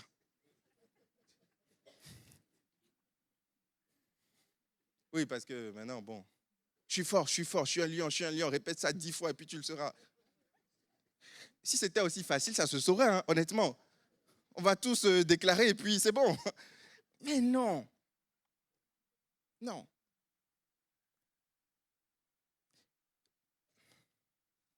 Les déclarations de foi, C'est avoir la foi et le courage de déclarer ce que Dieu a décrété. Ce n'est pas parce que vous déclarez que vous allez voir la manifestation.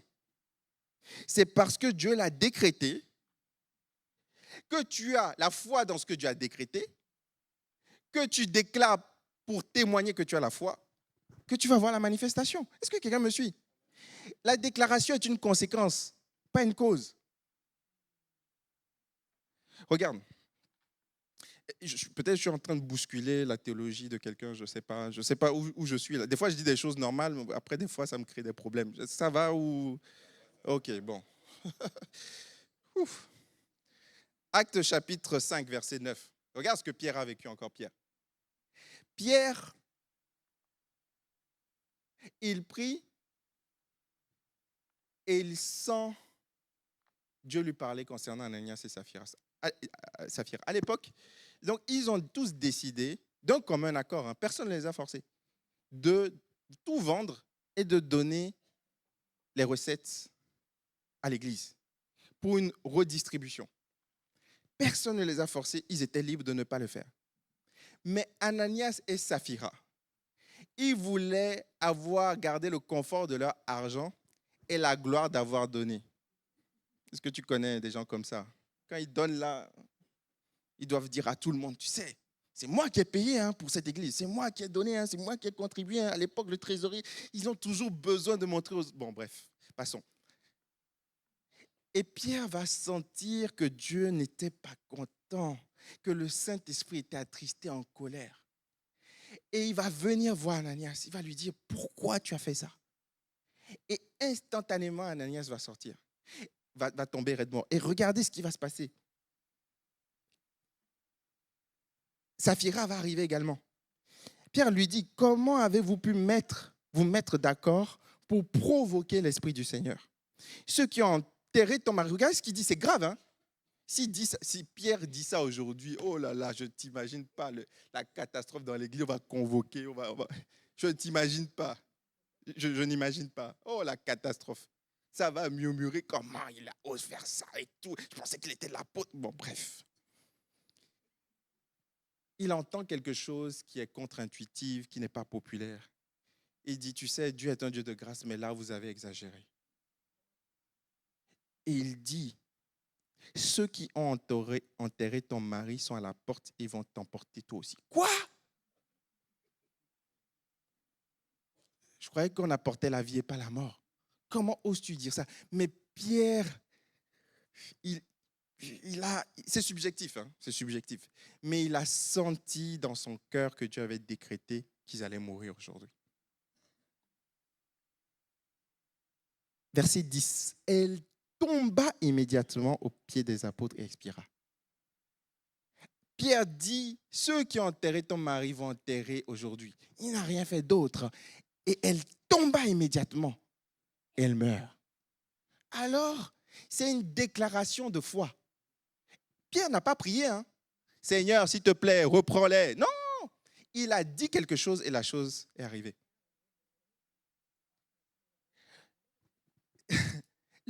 Le monde spirituel est complexe et il faut beaucoup d'humilité. Et la Bible dit que la crainte s'empara de tous. Dieu voulait faire un cas d'exemple. Dieu voulait montrer que dans sa maison, il y a la crainte. Heureusement, ça n'arrive pas tous les jours. Mais parce que Pierre était à l'écoute, il a déclaré ce que Dieu avait décrété, ça a eu du résultat.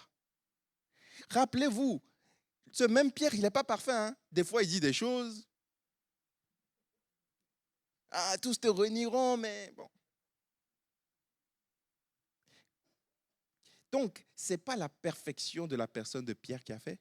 Ce n'est pas la force de sa parole, ce n'est pas un mantra. Non, c'est que Dieu l'avait décidé, Dieu l'avait décrété. Et Pierre s'est aligné sur ce que Dieu voulait faire et il a dit et c'est arrivé. Et j'ai la conviction qu'aujourd'hui, humblement, l'Église manque de force à cause de cette pudeur. Parce qu'on n'ose plus dire certaines choses. Allô? Je veux prêcher l'évangile. En tout cas, ce que je crois être l'évangile. Amen. Il y a des fois des discours qui vont sembler folles, mais c'est ce que Dieu veut faire. Et par pudeur, parce qu'on va dire, ah, tu te prends pour qui? On ne le fait pas. Et on rate des choses. J'ai raconté ça il y a quelque temps. En 2017, je ne sais plus si c'était 2017 ou 2018, les punaises de lit. 2017. Je crois que j'étais allé dans une mission et tout. Je suis revenu à la maison et il y a eu des punaises de lit chez nous. Donc j'ai compris que j'avais récupéré ça dans un hôtel. Les punaises de lit, c'est le diable. C'est le diable. Le truc te pique, tu ne vois pas. Tu luttes contre un ennemi invisible. Le truc est tellement petit, mais ça te pique. Nos enfants, à l'époque, Jessie était un bébé. Elle se réveillait avec des boutons. On se dit, mais qu'est-ce qu'on va faire? On a regardé tout ce qu'il était possible de faire. On a mis les draps, tous les draps. On a jeté des trucs, ça ne marche pas, ça revient. On a mis du scotch sur eux. On a tout essayé. J'ai dit, mais Seigneur, ce n'est pas possible. On a tout essayé. En plus, toi, tu gères. Mais quand tu as des bébés, quand tu as un enfant qui la nuit, et tu ne vois pas la chose, tu ne vois pas, tu te dis, mais au moins si c'est un ennemi physique, mais je l'aurais, tu vois, je l'aurais attaqué, mais tu ne le vois pas. Et tu deviens paranoïaque. Des fois, non, c'était juste une sensation passagère. À un moment donné, on s'est dit, bon, on a payé une entreprise, quoi, 300 € pour venir tout désinfecter. Donc, on est sortis pendant une journée. Ils sont venus avec les masques. Ils sont arrivés avec...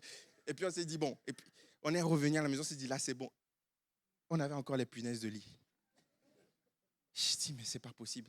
À un moment donné, quand j'entendais les enfants pleurer, je me suis mis à genoux.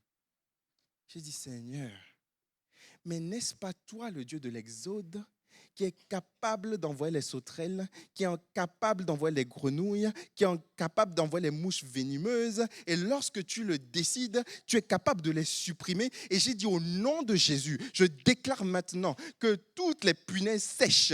Vous séchez au nom de Jésus. Vous savez quoi? Le lendemain, je ne sais pas par quelle magie, ce que l'entreprise, les experts n'ont pas réussi à faire, une simple Dieu a honoré une fois. Et depuis ce jour, plus de punaises de lit.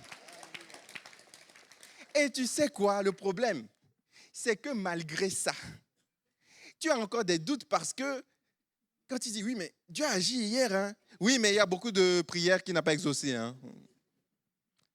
Et tu luttes constamment entre le verre à moitié vide, le verre à moitié plein. Tu es là dans ta tête, tu dis, tu es là, tu luttes. Voilà pourquoi je dis, Seigneur, parle-nous, que ta parole soit claire, que ta parole soit limpide et tout va devenir simple.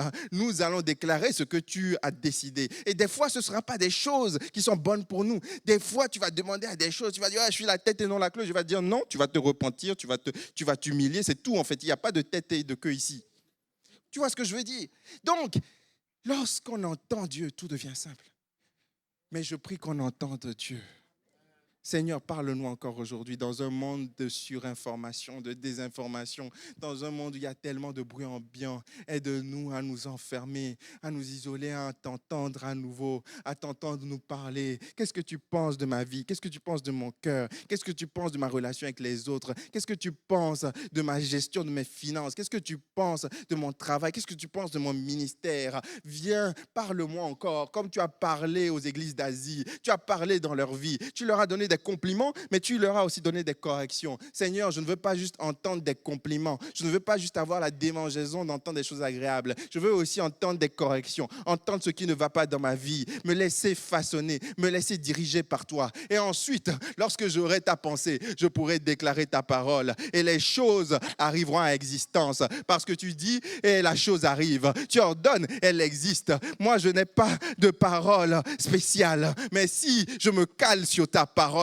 alors il y aura des manifestations. La Bible disait qu'il se faisait des signes, des prodiges et des miracles par les mains des apôtres. Mais leurs mains étaient naturelles, leurs mains étaient normales, mais parce qu'ils étaient alignés avec la main de Dieu, la main de l'Éternel qui voulait agir. Je prie que ce mois-ci, tu puisses entendre Dieu et parler comme Dieu parle. Alléluia. Je vais bientôt finir. Jésus dit cette parole qui va te choquer si tu n'es pas d'accord avec ce que j'ai dit. Cette parole, tu ne vas pas réussir. J'ai lu 1 million de commentaires sensationnistes sur ça. Tu vois, il y a des versets où on est un peu mal à l'aise, tu vois, du coup, on ne sait pas trop comment interpréter. Oui, mais c'est Jésus, hein, ce n'est pas ce qu'il voulait dire. Jésus dit ceci. Si vous aviez la foi comme un grain de sénévé, vous diriez, dites avec moi, vous diriez à cette montagne, transporte-toi d'ici, elle se transporterait. Ah, certains disent, ah non, surtout pas, non, c'est un langage hyperbolique, tu vois. Mais il a dit, et il a répété encore, il a dit une première fois lorsque les disciples n'ont pas pu chasser le démoniaque, et il a dit une deuxième fois lorsqu'il a maudit le figuier avec sa bouche. Qu'est-ce qu'on fait avec ça? C'est dans la Bible. Donc, ce n'est pas parce que tu es spécial que tu vas dire à la montagne de se déplacer, va se déplacer. C'est parce que tu auras entendu Dieu le vouloir, le décréter, et que tu vas t'aligner dessus. C'est ça la foi. Parce que, regardez, on dit, si vous aviez la foi comme un grain de sénévé, mais la foi vient d'où? La foi vient de ce qu'on entend vient de la parole de Dieu. Donc, si tu as une petite foi, et que d'une petite oreille, tu as entendu Dieu le dire, ça va marcher. Alléluia.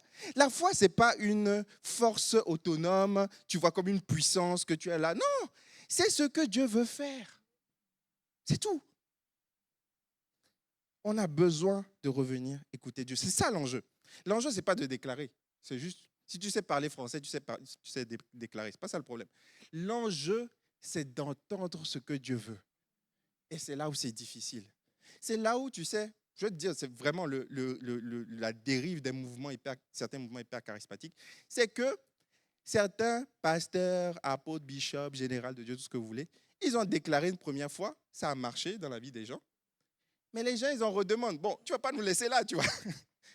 Donc, on rentre dans un cycle où on passe notre temps à déclarer parce qu'il faut délivrer, tu vois. Et des fois, ça n'agit plus. Pierre a fait des choses bizarres. Paul, ils ont envoyé leur manteau, les gens guérissaient. C'est arrivé une fois. Mais c'est la répétition qui est problématique. Dieu lui a dit, fais-le une fois, c'est tout. C'est tout.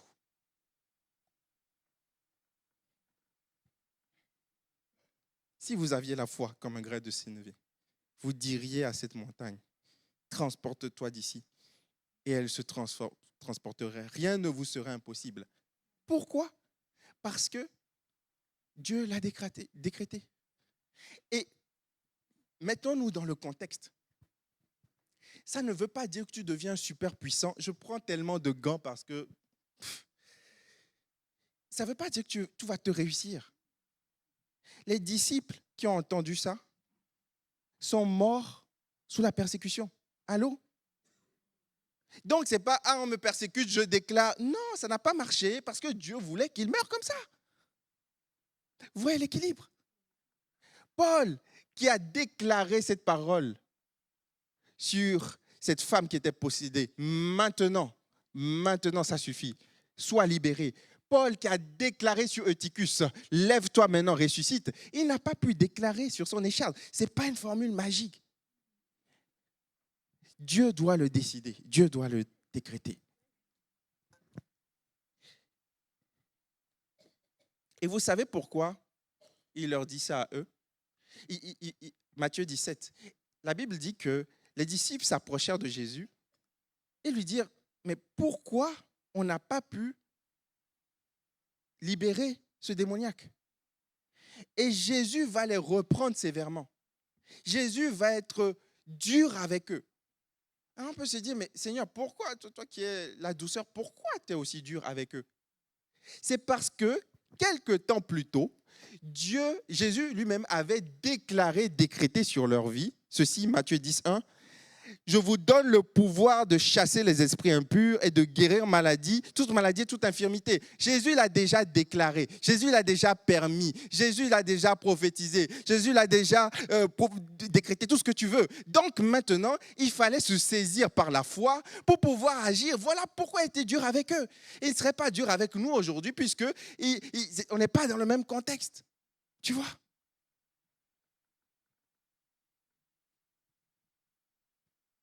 Dieu teste notre foi. Il veut qu'on soit participant de sa puissance. Moi, je suis un flegmatique de base. Un partisan du moindre effort. Je travaille pour trouver le moyen de travailler moins. Tu vois un peu le style? Je veux faire le moins d'efforts possible. Tu vois? Je pense que la personne qui a inventé l'escalator, c'était comme ça. Tu vois? Il s'est dit, mais on se fatigue à marcher. Tu vois? Est-ce que je vais travailler pour moins travailler? Tu vois? Bon, bref. Tu vois un peu le style. Je dis, mais Seigneur, ce ne serait pas plus simple que tu fasses tout? Pourquoi tu veux que je mette ma foi en action? C'est trop compliqué tout ça. Pourquoi tu n'agis pas? On demande, tu le fais. On n'a même pas besoin de demander, tu es tout puissant, tu le fais. Parce que Dieu veut nous associer. Dieu veut qu'on grandisse avec lui. Tu vois, comme le papa qui sait faire, mais qui apprend à son fils à faire des travaux. Il le laisse faire. Il sait que son fils qui est en train d'apprendre, il va faire des erreurs. Mais il veut l'apprendre, il veut le faire grandir. Il veut lui communiquer quelque chose. Et Dieu, il est comme ça, il est pédagogique. Il prend le temps avec nous pour nous dire, allez, vas-y, fais, montre, vas-y, prie pour tel malade, vas-y. Mais Seigneur, guéris-le, fais-le directement. Non, je veux passer par toi. Je veux t'impliquer. Parce que Dieu nous aime. Il ne veut pas le faire sans nous. Il a voulu que les hommes croient par la folie de la prédication. C'est-à-dire que Dieu se limite lui-même souvent. Il peut faire autrement, mais il se limite souvent à ce que quelqu'un prêche pour que quelqu'un d'autre croit. Dieu vient à notre niveau. Voilà ce qu'il a fait pour Ézéchiel. Il a emmené Ézéchiel dans une vision. Et Ézéchiel dit, les musiciens peuvent s'approcher, j'ai bientôt fini. La main de l'Éternel fut sur moi, et l'Éternel me transporta en esprit et me déposa dans le milieu d'une vallée remplie d'ossements. Il me dit, fils de l'homme, ces os peut-il revivre? On dirait qu'il remue le couteau dans la plaie. Tu vois, Dieu t'emmène, il te montre des squelettes et te dit, alors, Ézéchiel, chiche ou pas chiche, tu vois? Est-ce que tu penses que ces os peuvent revivre? Et puis Ézéchiel dit, j'imagine, si tu me poses la question, c'est qu'il y a une possibilité, tu vois. Il dit, Seigneur, tu le sais. Et Dieu va dire à Ézéchiel, prophétise, déclare sur les ossements desséchés. Pourquoi tu ne le fais pas toi-même? Tu es le Dieu qui a une parole puissante. Tu parles ex nihilo. Tu es capable de créer à partir de rien. Pourquoi tu ne le fais pas toi-même? Pourquoi tu veux que moi je parle? Parce que Dieu veut t'utiliser. Dieu veut t'équiper. Dieu veut que tu participes. Et il dit, toi, Ézéchiel, déclare sur ces ossements desséchés. Prophétise. Et regardez ce qu'il a écrit. Il dit, je prophétisais selon l'ordre qu'il m'avait donné. Il n'y a pas de problème à prophétiser selon l'ordre que Dieu te donne. Et lorsqu'il a fait ça, les eaux, l'esprit entra en eux et ils reprirent vie. Ils se tinrent sur leurs pieds. Oh, j'aimerais dire par la foi à quelqu'un aujourd'hui que si tu écoutes Dieu, c'est une parole certaine, je ne me trompe pas en disant ça. Si tu écoutes Dieu et que tu déclares, ça arrivera et ça arrivera certainement parce qu'il n'est pas un homme pour mentir et un fils de l'homme pour se repentir. Il dit, la chose arrive, il ordonne, ça existe. Seigneur, donne-nous cette foi pour oser dire, mes enfants se convertiront. Oui, dans un premier temps, Seigneur, qu'est-ce que tu veux ta pensée? Mais une fois que je l'ai reçu, d'oser dire, mes enfants se convertiront. Oh, il faut beaucoup de foi pour dire ça.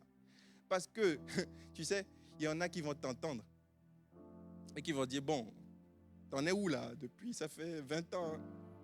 Tu as l'impression qu'ils vont de plus en plus loin. Voilà pourquoi tu ne dois pas déclarer avec légèreté. Parce que ta foi, toi-même, peut prendre un coup. Seigneur, aide-nous à t'écouter. On peut se lever tous ensemble.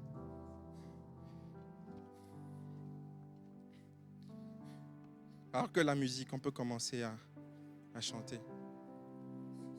Seigneur, ce matin, nous voulons te prier pour que tu renouvelles notre foi. Seigneur, l'enjeu de tout ce qu'on a dit, c'est de t'entendre, c'est d'être capable de t'entendre.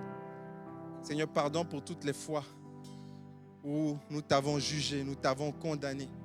Nous avons dit que tu n'étais pas bon envers nous, que tu nous avais oubliés, alors que nous n'avions pas entendu ta voix. Aide-nous, aide ton Église encore aujourd'hui à être sensible à ta parole, Seigneur, dans un monde où il y a tellement de sang, même dans l'église, chacun entend des choses différentes. On s'est dit, mais il y a un même esprit, mais on entend tous des choses différentes, chacun a sa vision. Mais Seigneur, nous voulons venir vers toi et dire, Seigneur, parle-nous. Enlève tous les filtres déformants. Enlève, Seigneur, tout ce qui nous empêche de t'entendre vraiment. Quelquefois, ce sont nos émotions qui parlent, nos envies qui parlent, notre ego qui parle.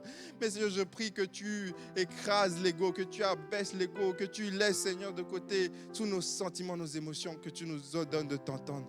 Oh, est-ce que quelqu'un peut lever la voix et soupirer ce soir, ce matin plutôt? Soupire ce matin, dis Seigneur, viens au secours de notre incrédulité. Seigneur, merci pour ce que tu as fait hier. Merci Seigneur pour ce que tu as fait dans ma vie. Quelquefois je ne suis pas assez reconnaissant que je puisse déclarer, publier, Seigneur, ce que tu as fait dans ma vie. Publier ce que tu as fait dans ma vie, témoigner, Seigneur.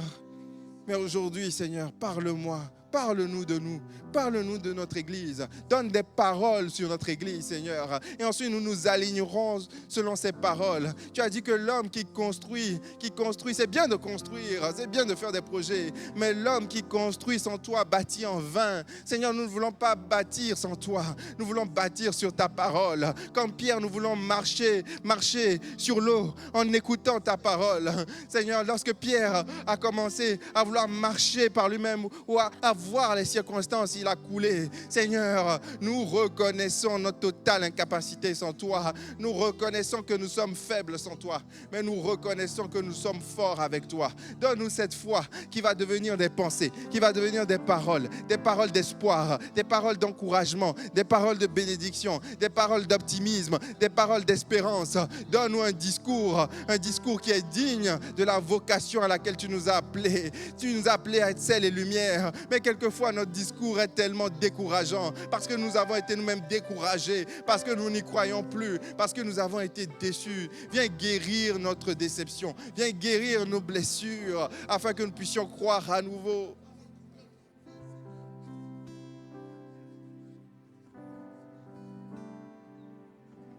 Alléluia. Est-ce qu'on peut prendre quelques temps? Est-ce que quelques voix veulent s'élever? C'est important de prendre le temps. Alléluia.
Alléluia. Est-ce qu'on peut chanter un dernier chant avec foi ce matin?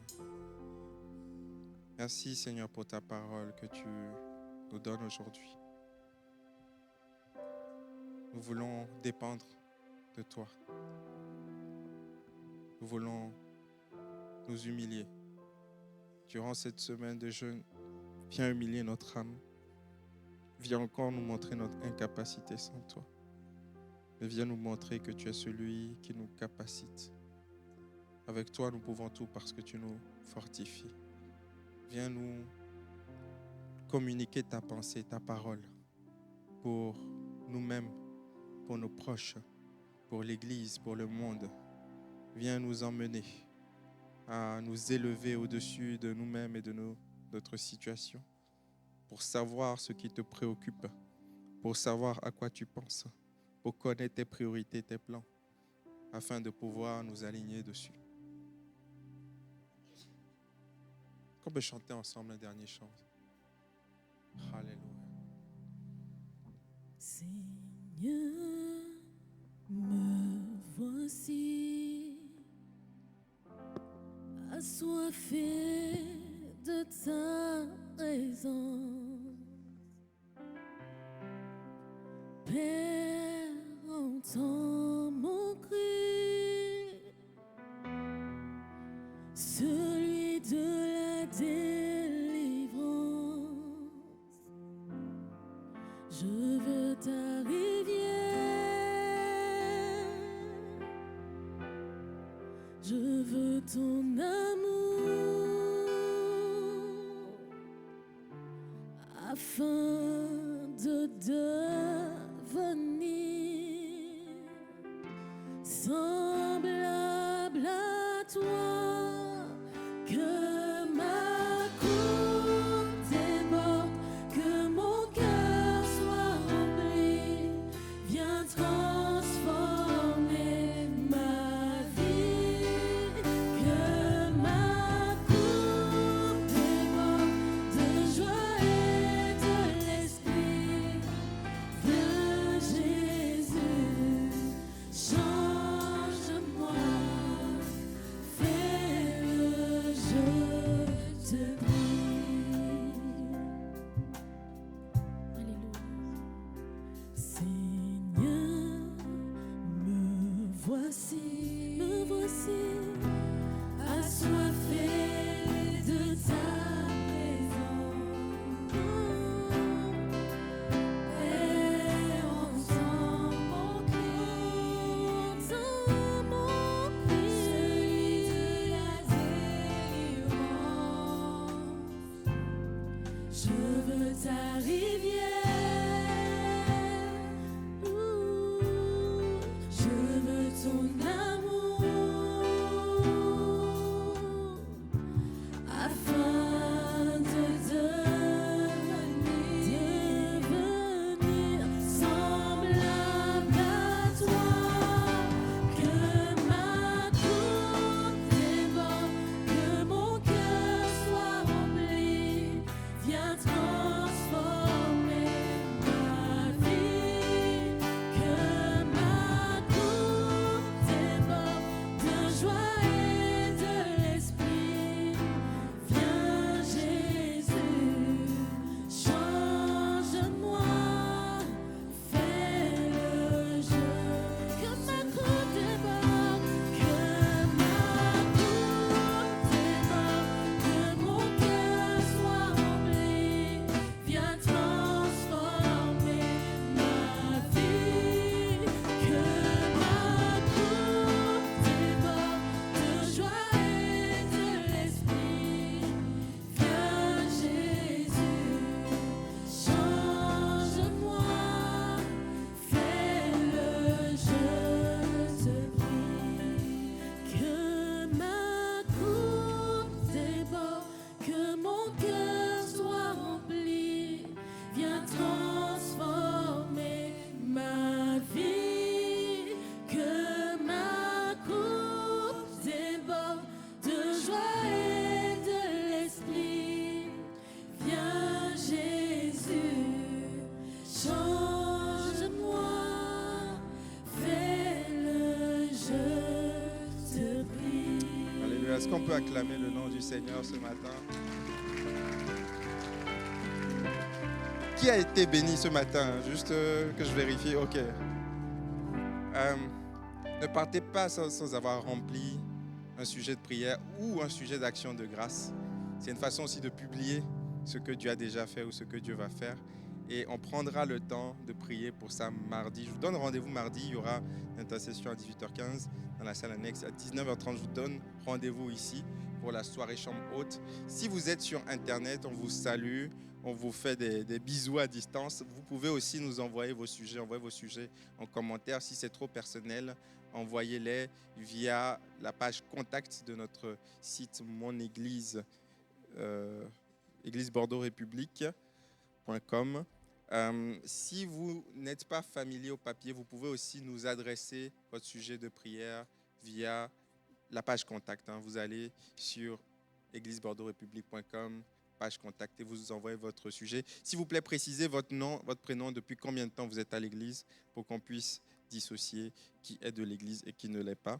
N'oubliez pas donc de vous inscrire pour la conférence des femmes, c'est la dernière semaine.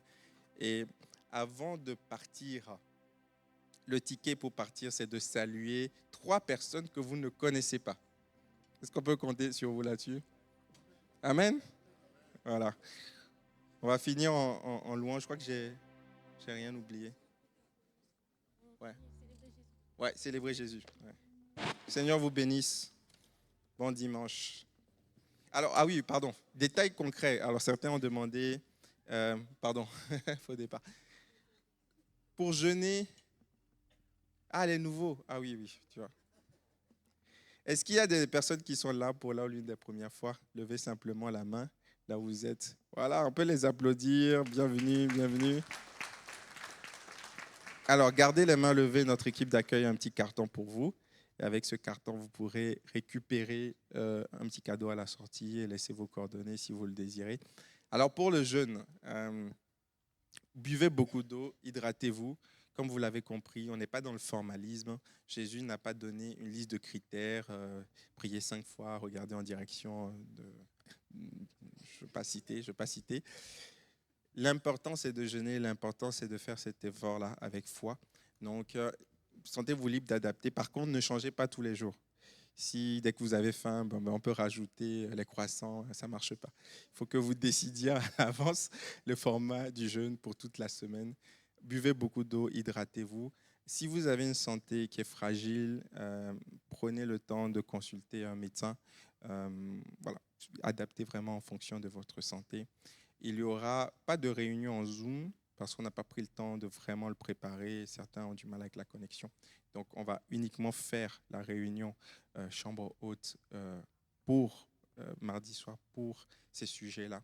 Mais on reste connectés vraiment ensemble et envoyez-nous vos sujets et vos actions de grâce et on restera connectés ensemble. Dimanche prochain, on donnera les témoignages d'exaucement, ce que Dieu a fait. Donc, toute la semaine, vous pourrez nous envoyer ce que Dieu a fait dans votre vie. On va finir avec un chant de louange. On peut se lever ensemble? On finit par le commencement. Célébrer Jésus.